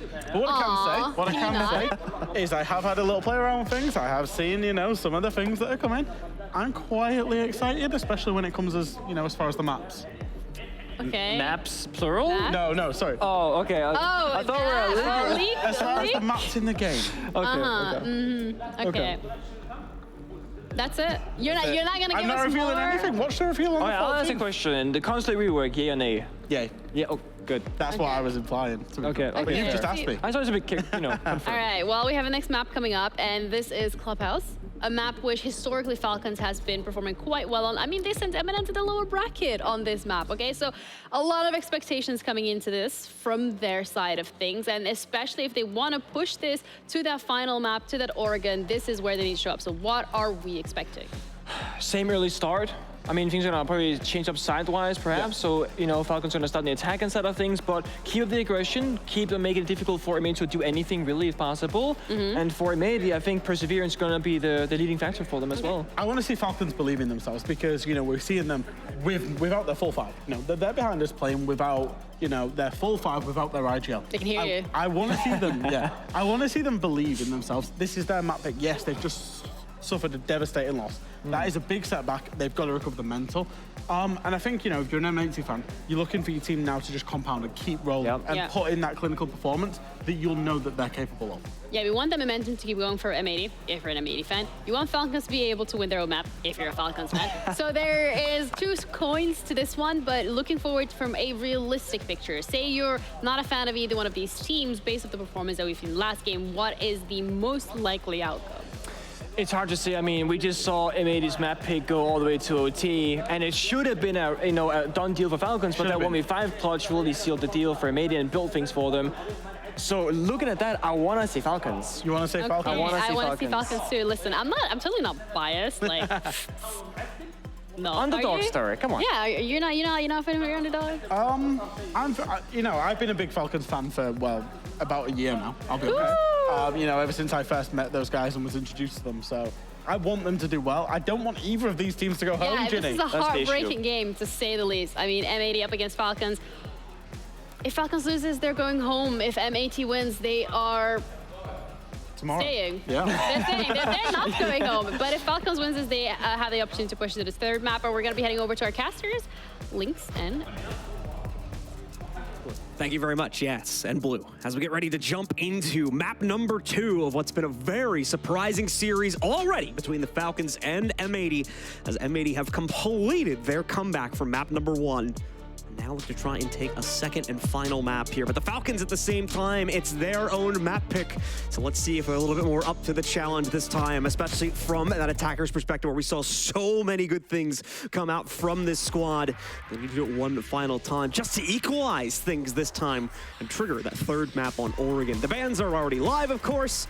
Let's go and see what's going to get knocked out. M80 with the immediate target. Really? Actually, yeah, that's from M80. Thought we'd see that from the Falcons, but yeah, it still kind of makes sense considering it's Clubhouse, but a little weird to come from them specifically. Yeah, I think it's especially just weird coming after a map where they really relied on the Ying and the Monty, neither of which will be available in this series today. I want to see when M80 go to their defensive ban, if they ban the Azami, as I am pretty sure that, I mean, between both these teams, it was played pretty much every round, but Falcons especially really loved that Azami on the defense. The Cade ban, not a shock from the Falcons. It's an operator they love to ban and hate to play against. But what will M80 ban? The Soulless last time, the Soulless again. Again, an understandable ban. It's an op that really lines up with Falcons' playstyle and one that they themselves love to play quite a bit. That does mean that Azami's on the board, though it will be M80 who get the benefit of the keeper barriers first. So defender bans are going to be exactly the same. Obviously, you see quite a difference with regards to the attacker bans. However, so that is going to cause a bit of a shake-up in terms of what we get. Force a difference of playstyle. More so out of M80 than it will out of the Falcons here. I doubt they're going to be affected by it as much, but still, if there's previous tape that M80 are looking on, maybe once again they've shaken some things up as well. The Falcons have brought those operators traditionally onto this map previously. Either way, though, it is a traditional start to this map for M80 as they'll go right down into the depths of the basement. Because we have Mira in play, expect this to be a pretty bunker-centric hold here for round number 1, but we'll get confirmation on that in just a moment. Just belling it off the operator selects right now, but that should be a pretty strong guess if history is anything to go off of. Usually when you see that Mira on the basement site, you won't see as aggressive a hold in Generator, maybe early on. When I say early on, I don't even mean in the first 45 seconds. I mean early on when the attack starts to pressure Blue, you might see them maybe fire a couple drones, bait out a little bit of utility, but the majority of that hold in Blue will be based on that Mira window. We'll see the Azami from DS Lucas as well, the Wamai from Spoit, a lot of operators that you'll know those fraggers love to get kills with. The Mira setup inside of blue, you've got one on the dummies rotate. Ooh, watching Jen. Spoit, unfortunately, the player who'd likely play that position, takes a little bit of damage due to some friendly fire, but also that mirror window inside of blue, not watching it, inside of it, meant to counter the push in from logistics and the triple panel on Church. Falcons going for the full clearing turn, so everything I just mentioned, the mirror windows, the Wamai, the team damage on the Spoit, it's not gonna have an impact for quite a bit. M80 are going for that full bunker, and that means it'll be a little bit before anything sees, well, action of any sort.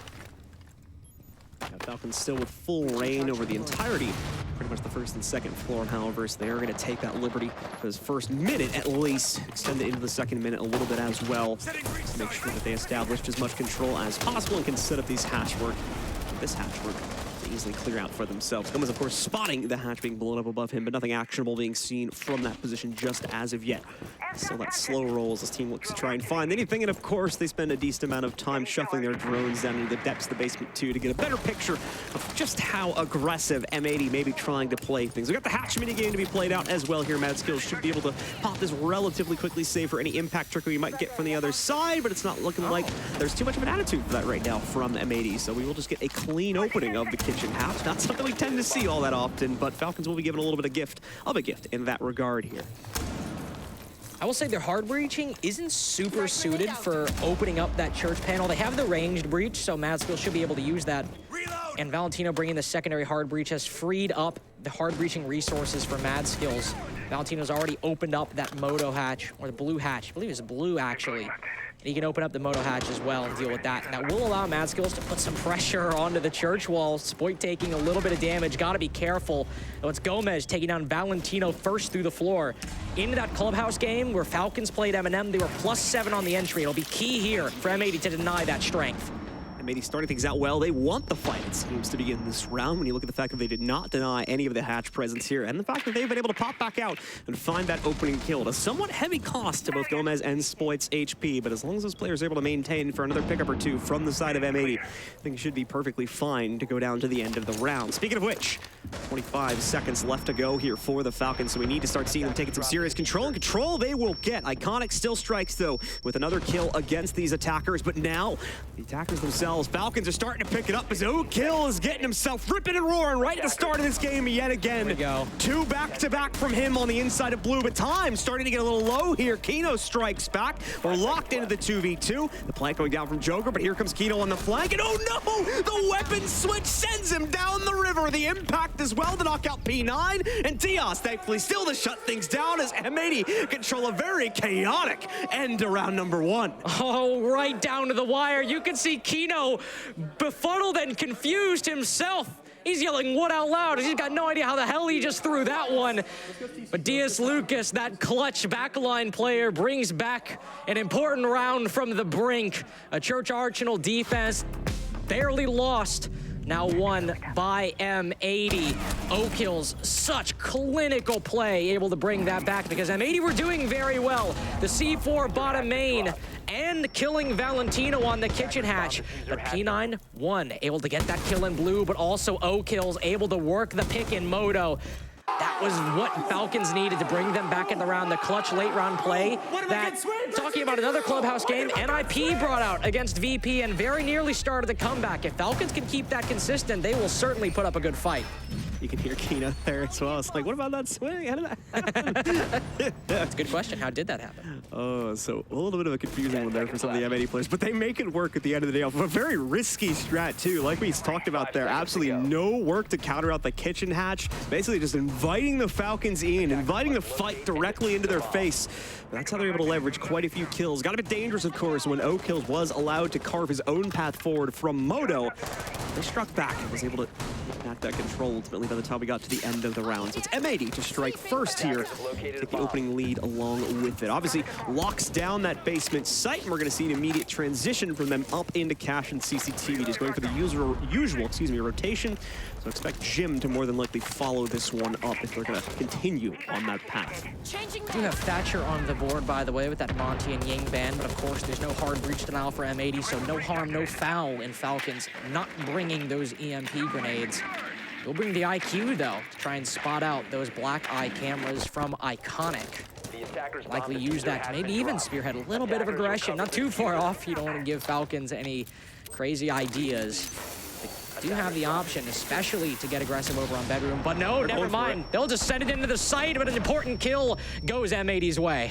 A little bit too aggressive, unfortunately, as P9, due to the fact that the zombie barricades were still there on the secondary window, is not able to get the immediate trade for his teammates. Spoit gets another kill against this squad. P9 just takes a moment of opportunity here, dashes in again, but that's the problem here. It's only these one-kill pickups. Falcons are not able to adequately trade off of the deaths of themselves, so they're still left grasping for those additional pickups. Thankfully, again, the ever-reliable O-Kills finds himself another one as he downs out Spoit, bringing it down to a 2 versus 3, which is still palatable given the losses they sustained just a few seconds prior. And more importantly, Case never actually went into the site with any of these pushes, so it is still sitting in a very safe position just outside of the main wall breach here. Joker now needs to move himself forward. Still quite a few zombie barricades blocking the way as he tries to navigate up that staircase, but now that he's past that, should be a pretty workable position for him to continue playing off of here. Alongside of O-Kills, of course, still trying to come in from the breach itself.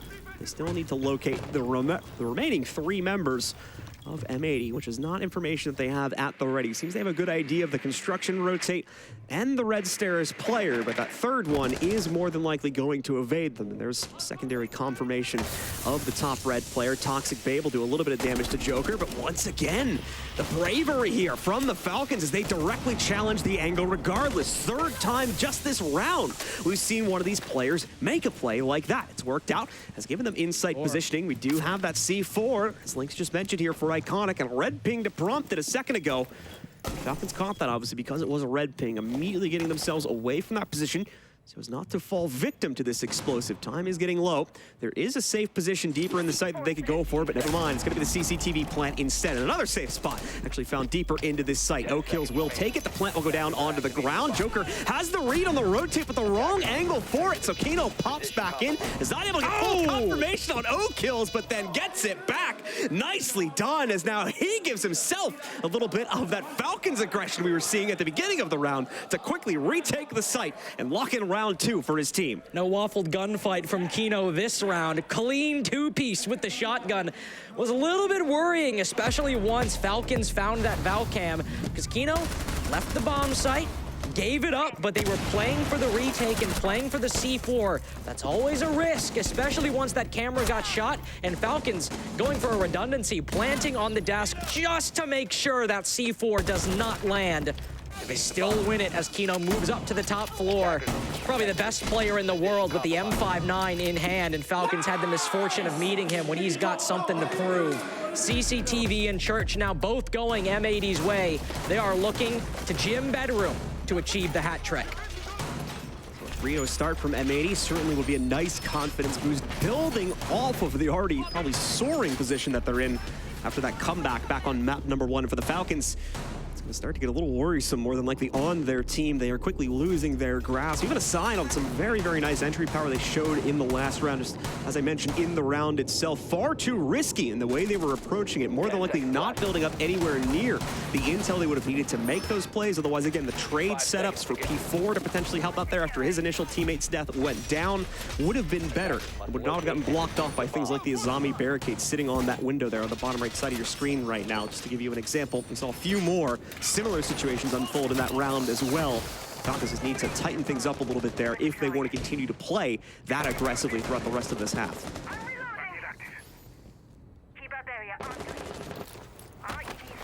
First bit of destruction opened up will be on that CCTV wall.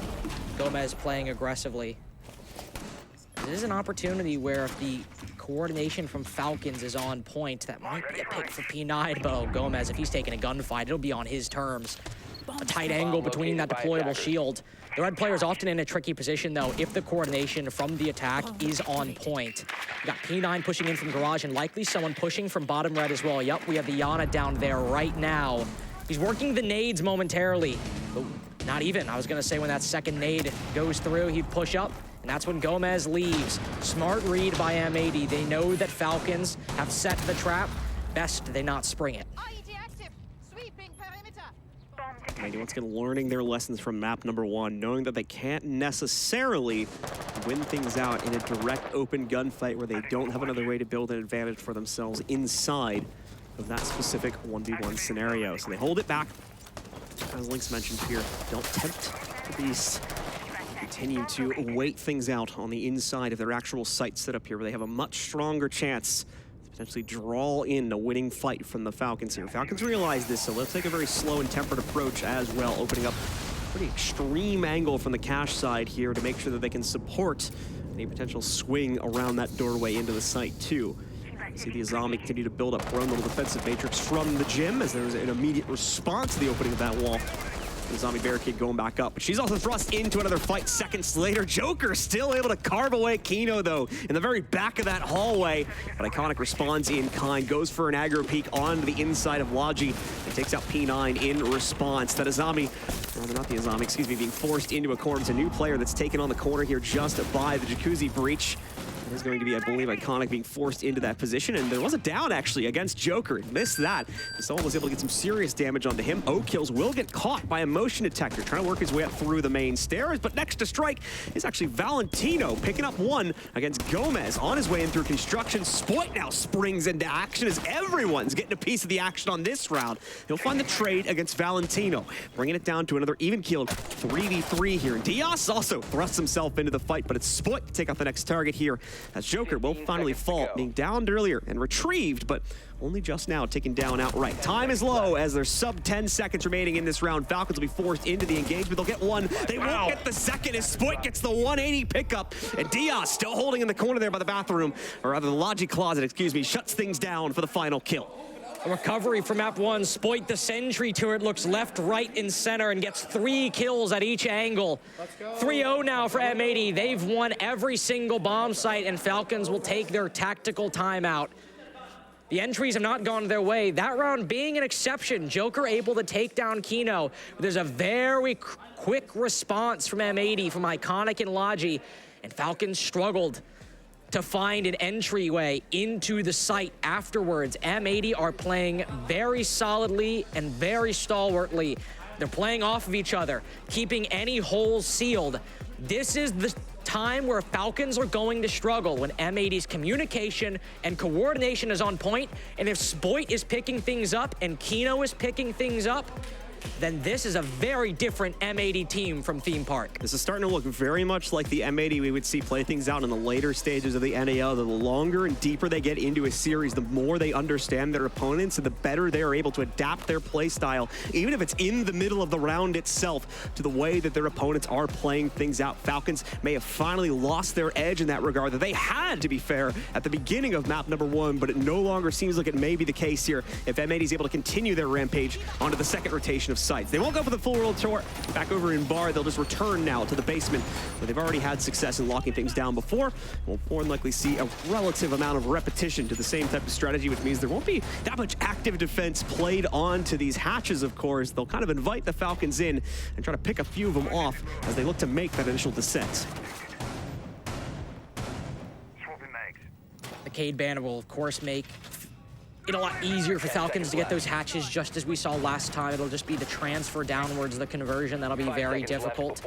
I need to see a better solution to these mirror windows, for example, maybe some more use of those grenades, but Falcons are running the buck instead of the sledge, which is good for soft destruction and good for hard breaching as well, but not good for those grenades. O-Kills is the only one with them, and that makes clearing those mirror windows a lot harder.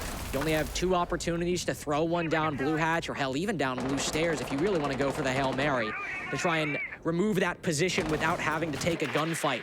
We'll also see another change in the hard breaching. Mad Skills moving from the Hibana to the Ace. That'll make opening up Church Wall a lot easier, maybe even pressuring the mirror window on blue a lot easier as well. That really puts a lot of pressure on Valentino to open up those hatches, because once he uses those 2 hard breach charges, if they want to go for all 3, Mad Skills will need to use 2 Selmas.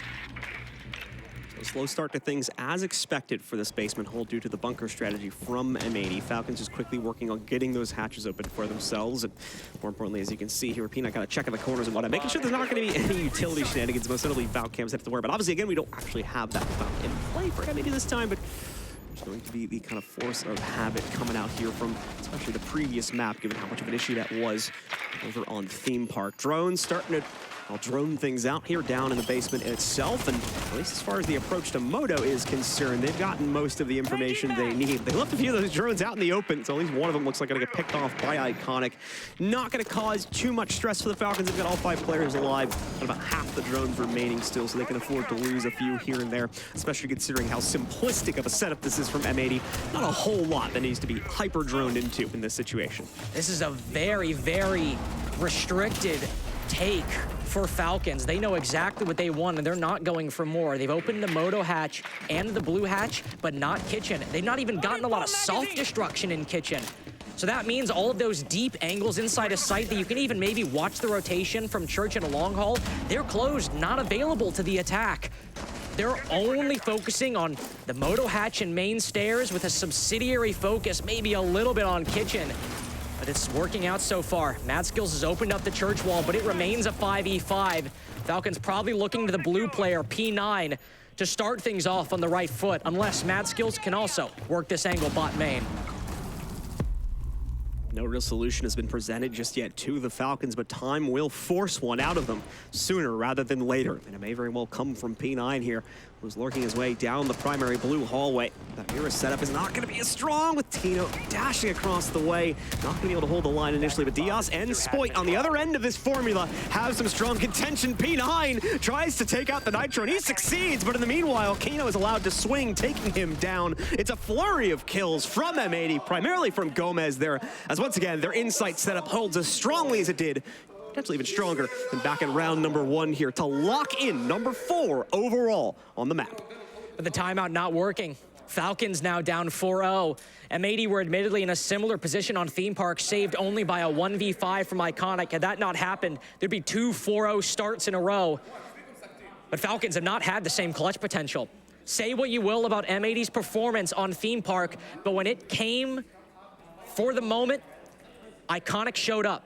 Gomez showed up in 2 rounds that might have just saved map 2 for M80, and Falcons have not had that. Joker is cooled off, O kills 4 and 4, but still cooler than his performance last map. And Valentino, who was so reliably getting those opening picks on Theme Park alongside the rest of his entries, he's cooled off as well. Falcons don't have the same just win it mentality, unfortunately. Those plays not panning out as well as M80's did on Theme. M80, for those who haven't already noticed it, obviously going to test their mettle even further now on round number 5, not relying on the usual rotation, probably because of the relative success Falcons had with at least getting site control the last time we played in the CCTV and Cash. M80 now feeling that their bar hold is going to be a little bit stronger, especially when you consider again that the natural extension to this will be upstairs in gym and bedroom, where once more, if we look back on the actual gym hold, they had a fantastic time holding on to that one. Falcons not really able to make any huge forward progress on that clear. So let's see now if they can pull off the same thing just on the extension upstairs here for the actual site down in the bar itself. This will be, if they win it, locking in the 4th and final site for victory here on the half for M80. Uzi wall opened up. Valentino handing over the reins of the Thermite to Mad Skills, who's also taken the hard breacher quite a few times on this site so far, on this map so far. Won't be a stranger to him whatsoever. M80 will have to play aggressive on a bar stage defense, make sure they deny the top floor control as long as they can. No real soft destruction from Falcons though, only breach charges, so moving into, say, bedroom or into gym, they won't have many angles at their disposal. But with how hard M80 are gonna hold on to this, Falcons need to find those engagements. You can see how frustrating it is for P9 to work around those Kiva barricades. First Dokkaebi call going out. It's been fairly quiet so far, John, but not so quiet for Valentino, and also Iconic. Also flirting with an engagement. Wow! What a kill by Valentino, but now down in a frost mat. Valentino gets a little bit overzealous in that situation, refuses to check the floor below him and pays the price for that's where those frost mats pay off hugely. But again, the comms coming out quickly for the Falcons. Mad Skills immediately able to get the exchange, and the benefits of Valentino's opening kills still going to be showcased here as he's got 2 for himself, and now his teammate has been able to trade out the player that took him down. So it's an overall still clutch +2 advantage here. Now going to be +3 with the down of Spoit. M80 maybe taking a little bit too adventurous of a site choice here for themselves. It's all on Diaz, who was unfortunately for him already been spotted out downstairs here in Billiards. No safe harbor to play into. The rotate over towards the bathroom will be a natural read for him. One player is allowed to dash across, but the flash blinds Diaz out entirely, just giving him absolutely no chance to clutch this one down, forced into a corner. It's a very unfortunate end of the round for Diaz, of course, but for the Falcons one, it's a confident win, something that's been evading them so far throughout this entire game. And still positive mentality, especially from Valentino right there. Still smiling, happy they got a win on the board. Admittedly, they got a win on one site. The only problem now is maybe have all the others that they've won so far as an option to go to. Well, not all of them, to be fair. They have CCTV and cash as an option. That is where they'll go. A huge individual play from Valentino, able to get a kill just before vaulting into that frost mat, not punished for the lack of intel. Then they're just able to work picks from outside and inside of the building after to close out that round. This is where Falcons, I should say, they need to really show that they know how to adapt. Before on CCTV, they just tried to bull rush it, John, and well, it didn't work out at all. Certainly not. But again, there's very fixable issues to that type of bull rush. If they just waited a little bit longer, built up a bit more of a confident amount of drone intel, could have potentially seen a different outcome to that style of play. However, oftentimes that forward style of play is very much going to be kind of a one-and-done strategy, so it would be very surprising to me, at least, if we see that same type of style echoed out for a second time from the Falcons. Personally, I would be expecting a much more traditional type of assault to this site. He's given a lot more respect over to M80, and I think M80's potentially expecting the same thing here. But both the mirror windows actually going to be used, it looks like, onto the main wall to try and plot some trickery. We're trying to prevent that wall from being opened in the first place, because as you'll see, Spoit will just immediately pop at least one of these here so that they can deny the hard breach opening.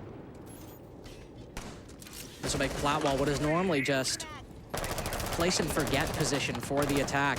You just walk up, put down an exothermic. Maybe if there's a bandit on the board, you got to worry about a bandit trick. Aside from that, not even necessary. There's no bandit. The defense have instead tried a different method, and this will make it a lot more difficult for Falcons to try to put that exothermic down. We've got one defender in the basement as well.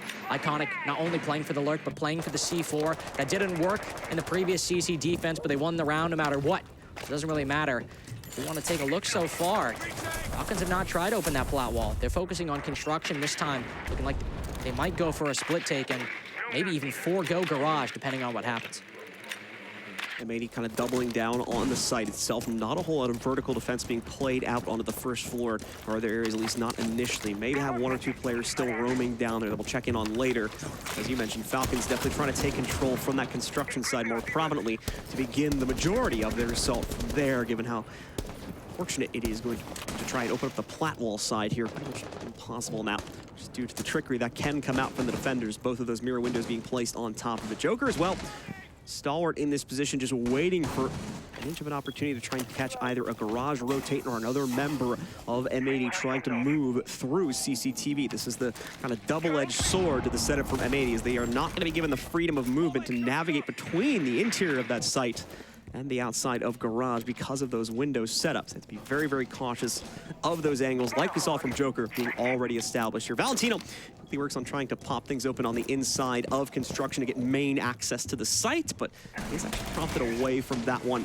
Be careful to not get tricked up here by some impact from below, but it looks like the first one is tricked out anyway. Joker still strikes first, but Kano is there for the immediate response. And aid works itself through here, like I said before. The first Exo, I think, did get tricked back out, but the second one, as you can hear on the boom, is going to be successful. That push from Spoit also will be a success for M80 here to quickly put them back into pole position on the frags here. Now the Toxic Babe to make things a little bit more difficult to warp from the breach they just made here. Mad Skills tries to go for a direct hop with no team support. Diaz immediately shuts that one down, and Falcons are very quickly running out of options as they have been smoked out of their push from construction and have no choice but to simply respect it and wait out the timer on that one. Thankfully, it's a pretty quick timer. It's already expired, but from the 2v4 and their overall lack of time, they now have to force the issue. P9 has a near winning duel against the Red Stairs hold here, but he just can't wreck it, and his teammate not able to get into a closeout position in time. So P9 will eventually fall after we also see Valentino go down there just a few seconds prior. M80 quickly course correct after their little adventure on to bar one round back and now take the lead yet again. 5-1 on the half against the Falcons. And they're looking comfortable. That's the biggest warning sign for Falcons. M80 look in their element. the mental drain and toll that Theme Park might have taken on them, it is completely gone from their faces and wiped away from their minds. They're taking gunfights with confidence, but not overconfidence. They're not giving away positions they don't need to. Think of Iconic, downstairs in basement the whole round, and the discipline on him to wait until the final minute before making any kind of play. It didn't even work out. But we might see lesser players go for a big highlight play and try to get on the stream, but not this time. M80 are waiting, and now as they switch to the attack, that'll still play to their benefit. All right, so to the second half we go, and it's a pretty expected start here for the Falcons to go once again into the basement. A little bit different in terms of the operator selections that we'll get from them, including an Oryx being played by Valentino. That would normally prompt us to believe we're going to be having a little bit more of an adventurous roam to start out the round, and that would look like it's going to be the case here for at least Valentino, potentially for Joker as well. He's going to be up here to at least assist in setting up this deployable shield. If he'll stick around for the long term, of course, we'll have to wait and see on that one, as there's still a few parts of this setup that need to be deployed, even though we've had M80 spawn themselves out now, and they're going to be going, of course, for quick control over those parts of the map, but they need to figure out that it's happening first. This will be a big round for Falcons. We've seen how confident they are on the defense when they're playing their comfort ops. Mozzie, Oryx, Alibi, Azami, and poor P9 always stuck with the support position, but somebody's got to take the L on the op selection. Are they still going to take these duels, and then how will M80 respond? Valentino looking to run out, but M80 aren't giving him any quirky ideas. Gomez knows his setup. He knows what he has to do with this utility. And it's just open up these outside walls, the exterior positions, and then just back off. Use them for later. You don't need to walk in just yet, even off of a Dokkaebi call. You've still got 8 drones. Use them on the map and hold these angles, and Mad Skills will walk into them. This is how D+ beat Falcons by such dramatic margins, and M80 might just have that very same idea. Good start to the round from M80, and it immediately prompts a full fallback to any of the aggressive positions that were still being maintained by the Falcons here. A little bit of shenanigans being played up by O-Kills, but keep in mind, he's in a pretty safe spot here down below the main stairs position. Can very quickly, as he's already done now, fall back to the safe depths of the site, and the rest of this setup here cannot afford to risk things beyond the one loss of player that's already been sustained in the form of Mad Skills. So need to quickly get their players back to the site, try to build off the laurels that comes naturally from this site hold in the depths of the basement itself. M80 now quickly moving forward, of course, to set themselves up for the rest of their clear. Shouldn't be too much of a major delay past this point here, now that they've already asserted a kill advantage from what was found a few moments prior. And the utility advantage as well. They can open up these floors, open up these hatches. Falcons, unfortunately, falling back to earth, with everyone stuck now down inside of the basement. M80 also still have 5 drones in the board, so much intel to go. And normally we'll see teams struggle to move into main or move into blue, usually stuck in a 5v5, but if M80 can work another pick from this angle, it'll be very comfortable moving down to the middle floor, but Kino has suffered half his HP in damage, and P9 has fought back, and now Gomez falls. O-Kills picking up that second frag as well to Gomez on top of Spoint, also being eliminated just a second before that. A sudden turn of the card here against M80's own favor, but Kino takes an adventure in his own regard, goes conquesting forward down the main hallway. Only for one pickup, though. The immediate trade comes in not only against him, but one of his other teammates, and with Iconic now being the only one left, dropping through the kitchen hatch. Falcons will quickly take care of that one as well to secure their own personal first round here in the second half. A good round, but we'll definitely need better for Falcons to really be convinced of that comeback. The early round aggression did not really pay off. All they did was lose Mad Skills, and Valentino lost a little bit of HP, but nothing that Falcons have taken on Theme Park. Dominantly winning those opening engagements on map 1. It's not happened on Clubhouse, and it didn't really happen on the defensive half either. What really went well was a one-sided push from M80 down main stairs, and I think Kino pushing a little bit too far. I really like that play taking down the Alibi, to his credit, but then he pushes into sight almost completely by himself with the diffuser, maybe getting a little bit too overzealous, because then Falcons have the diffuser in sight. They can just play around it and close out the round. All right, so second round for the Falcons quickly shifts pace over to the gym bedroom site. Look to try and at least bring this down to a much more palatable point. A 3-5 scoreline. M80 will respond to that with a pretty straightforward operator lineup for this one. 3 hard breach, though, is going to be a little overzealous potentially to try and get all of these openings done for themselves, but certainly going to leave them with more than enough to try and open up all the angles, both from construction side and, of course, the primary wall side to work themselves into it.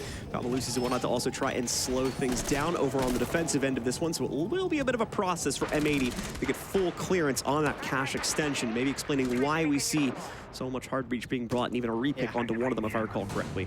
Yeah. And not often you see the Hibana, the Ace, and the Thermite.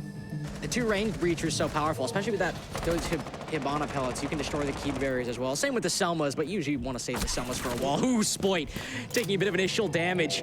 Not droning out mad skills inside the bar. You have to be more careful than that if you want to close out map number 2.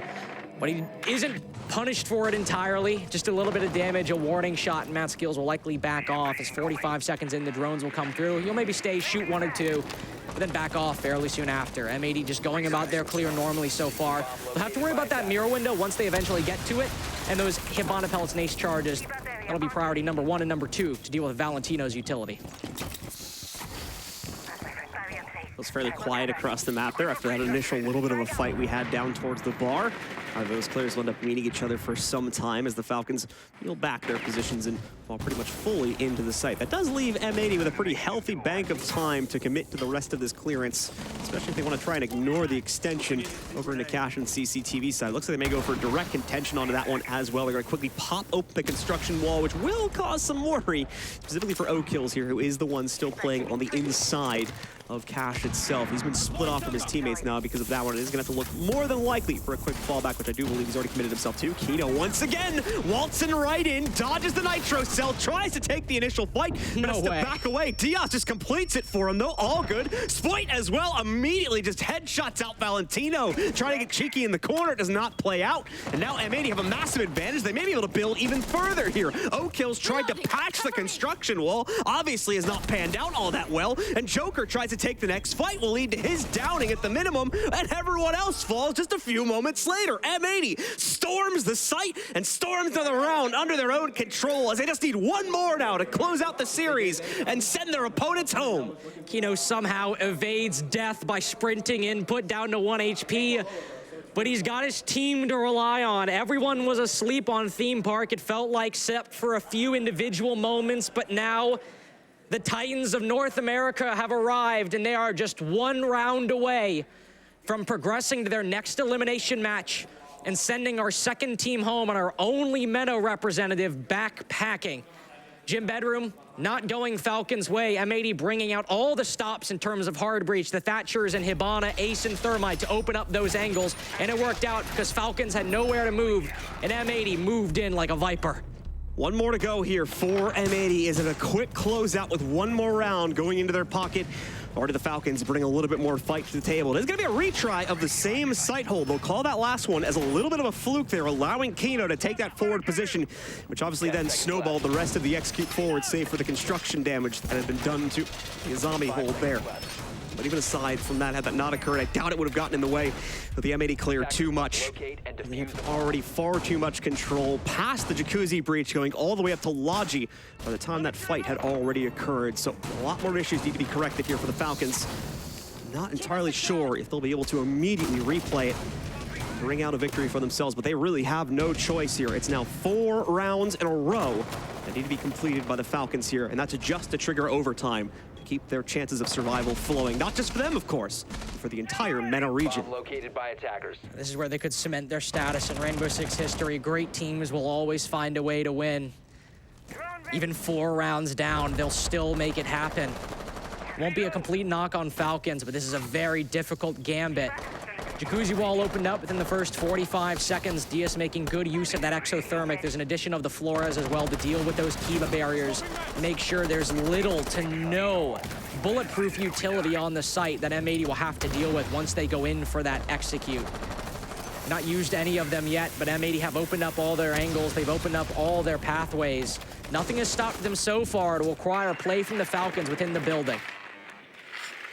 We'll be able to sneak that Terror drone through, using it for soft breach just to start this out. Gives Gomez at least a nice line of sight into the construction extension, or rather the cache extension, if we are still going to be playing that. Indeed we will, but Joker, no respect to it. Just absolutely throws himself at the breach, picks up another one, and this is on top of O-Kills, already striking twice from a similar position. He will finally, as you just saw, get traded out there by Diaz. But once more, as we've often said here, the damage is already done. Diaz and Iconic are all that remains. It needs to be 2 kills from each of them. No way. Have a chance of shutting this one down. Valentino backs away, baits Iconic in, but it's all for Valentino just to shut out one half of this remaining setup here. Diaz as well misses his opportunity for a clean kill against Mad Skills. Will recover for it at least. Wow. Get the correction.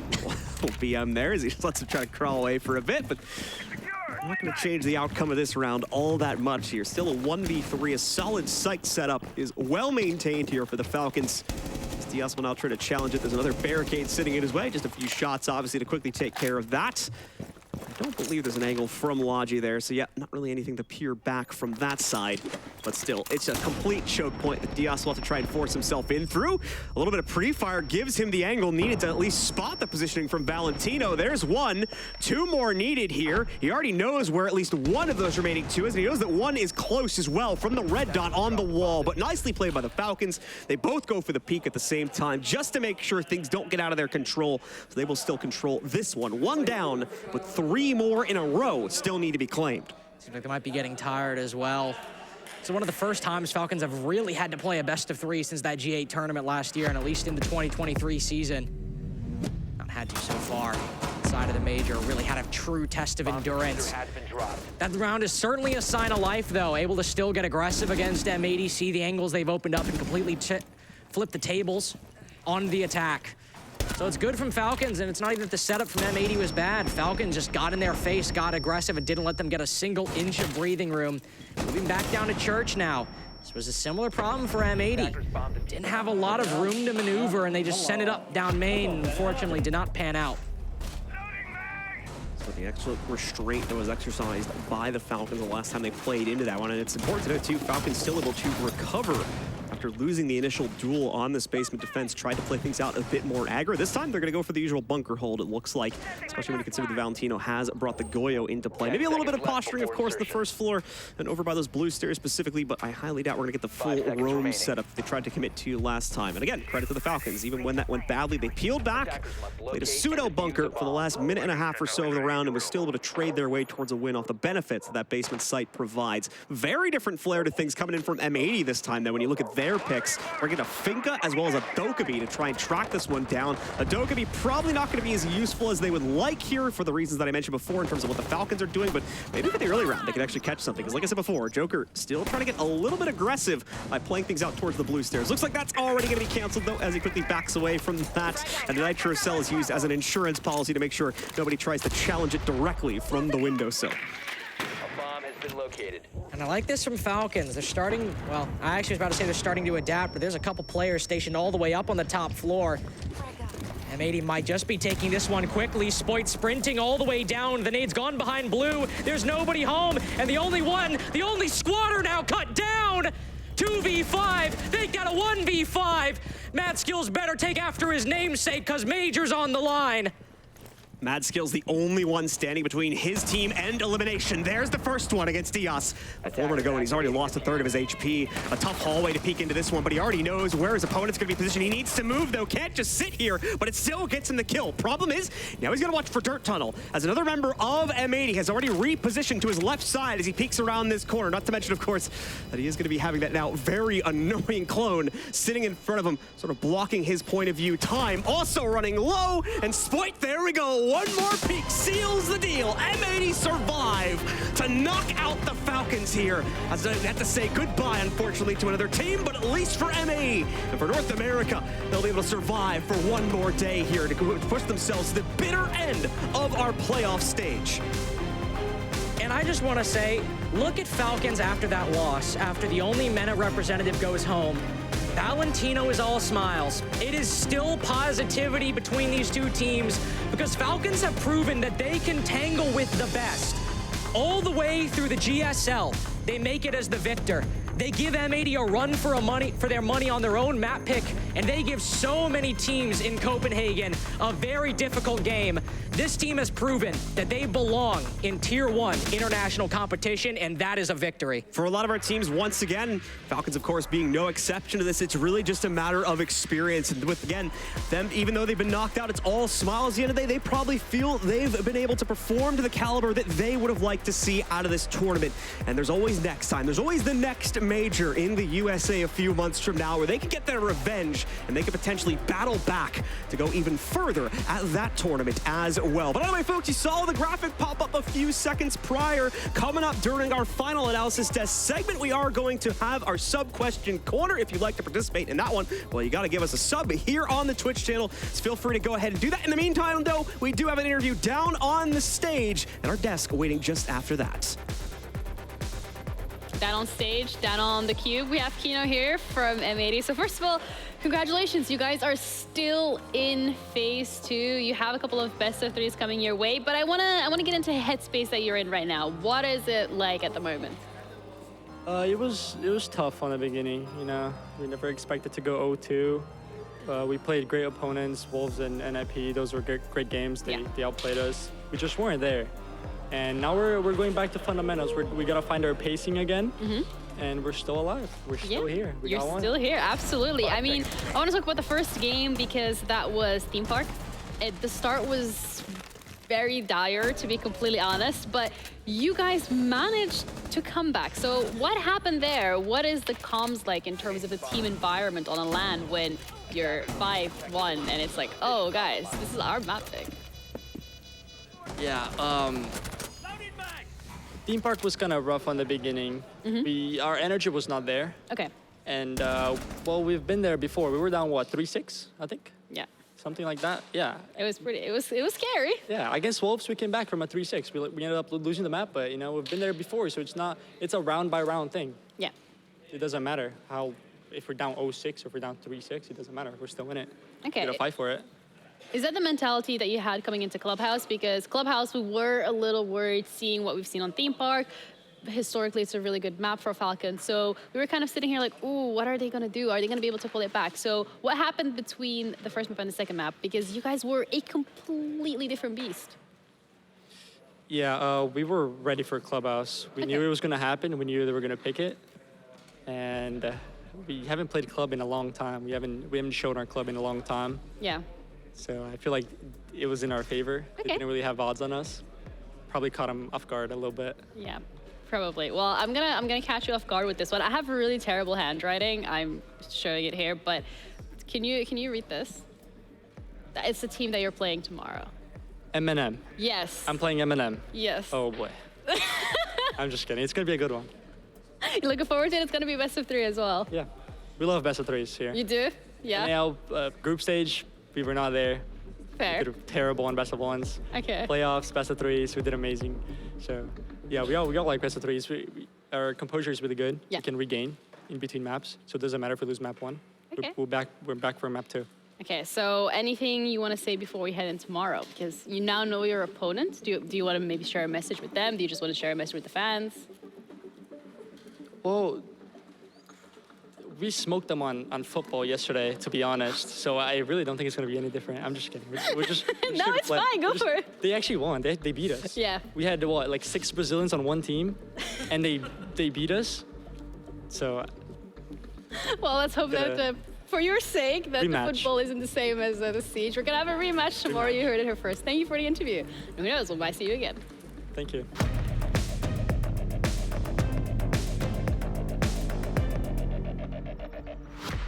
Okay, we are back just in time to get the microphone off the screen, but that was lovely, okay? The confidence coming through from M80. I mean, we've seen them in NAL. They were pretty confident there, like getting that confidence coming on, but I want to dive into Falcons because coming into Clubhouse, we said this is their map. This is where we are the most worried for M80 after we've seen their performance on Theme, but that was not the case, and they were really ready. ABC style seats, right? Yeah. I mean, M80 they played it class, like just class all the way through. They played nice and simple seats, so to speak, and Falcons were a little bit outmatched in this scenario. And M80 just honestly they surprised me in this one. Yeah, I think the problem is, and it was kind of the same for Revan, when they went close in the previous game, is when you scare a Juggernaut, when you then wake up that Juggernaut, that Juggernaut's in action, and I don't feel like M80 ever lost grip as soon as they won the first map. Okay. It's a very similar storyline. I'll be honest, I'm a little bit curious where M80 would be right now if they started in phase 1 to play those best of ones in a different format, to have some warm-up games, so to speak, and play against arguably quote-unquote weaker teams, because they start in phase 2 and they just had a really wonky beginning. Maybe now they're going to be heated up, especially these best of 3s. Yeah, M80 saying it themselves as well. We are better at best of 3s, but then we heard the same story for M&M, so that's something that we're going to be seeing What tomorrow. happens then? Yeah, what happens then? That's something we can head into later, but I think when we're looking at Falcons today, it felt like they started off incredibly strong. They had such a good composure. The things that we wanted to see from them, they brought them out. But then it felt like they hit a little bit of a wall and they weren't able to get past it. Yeah, I mean, we've got to remember what the Falcons story is. This is the first time Absolutely. the MENA region and teams from the MENA region have been in the official Rainbow Six circuit. And they've done themselves and their entire region proud. Yes. Even just getting to face it, just getting to play, against some of these top players. This is only the start for them. I think, to where we got to, it's a little bit of an endurance game over the course of a tournament. Yeah. And I think they maybe fell short of that, especially in that last map where, you don't go over the line in theme park. It's so hard to recover. But there's more, because this is not the full squad. They're playing with a stand-in of Matt, who's their coach. He's playing Jalad. And the block thickens. Exactly, yeah, it's like Jalad, their primary IGL and captain, is not here either. Like, they are actually only working like 75% capacity. They can do so much more. Yeah, you think it's maybe like 60% capacity? Maybe 60, 65, maybe, yeah.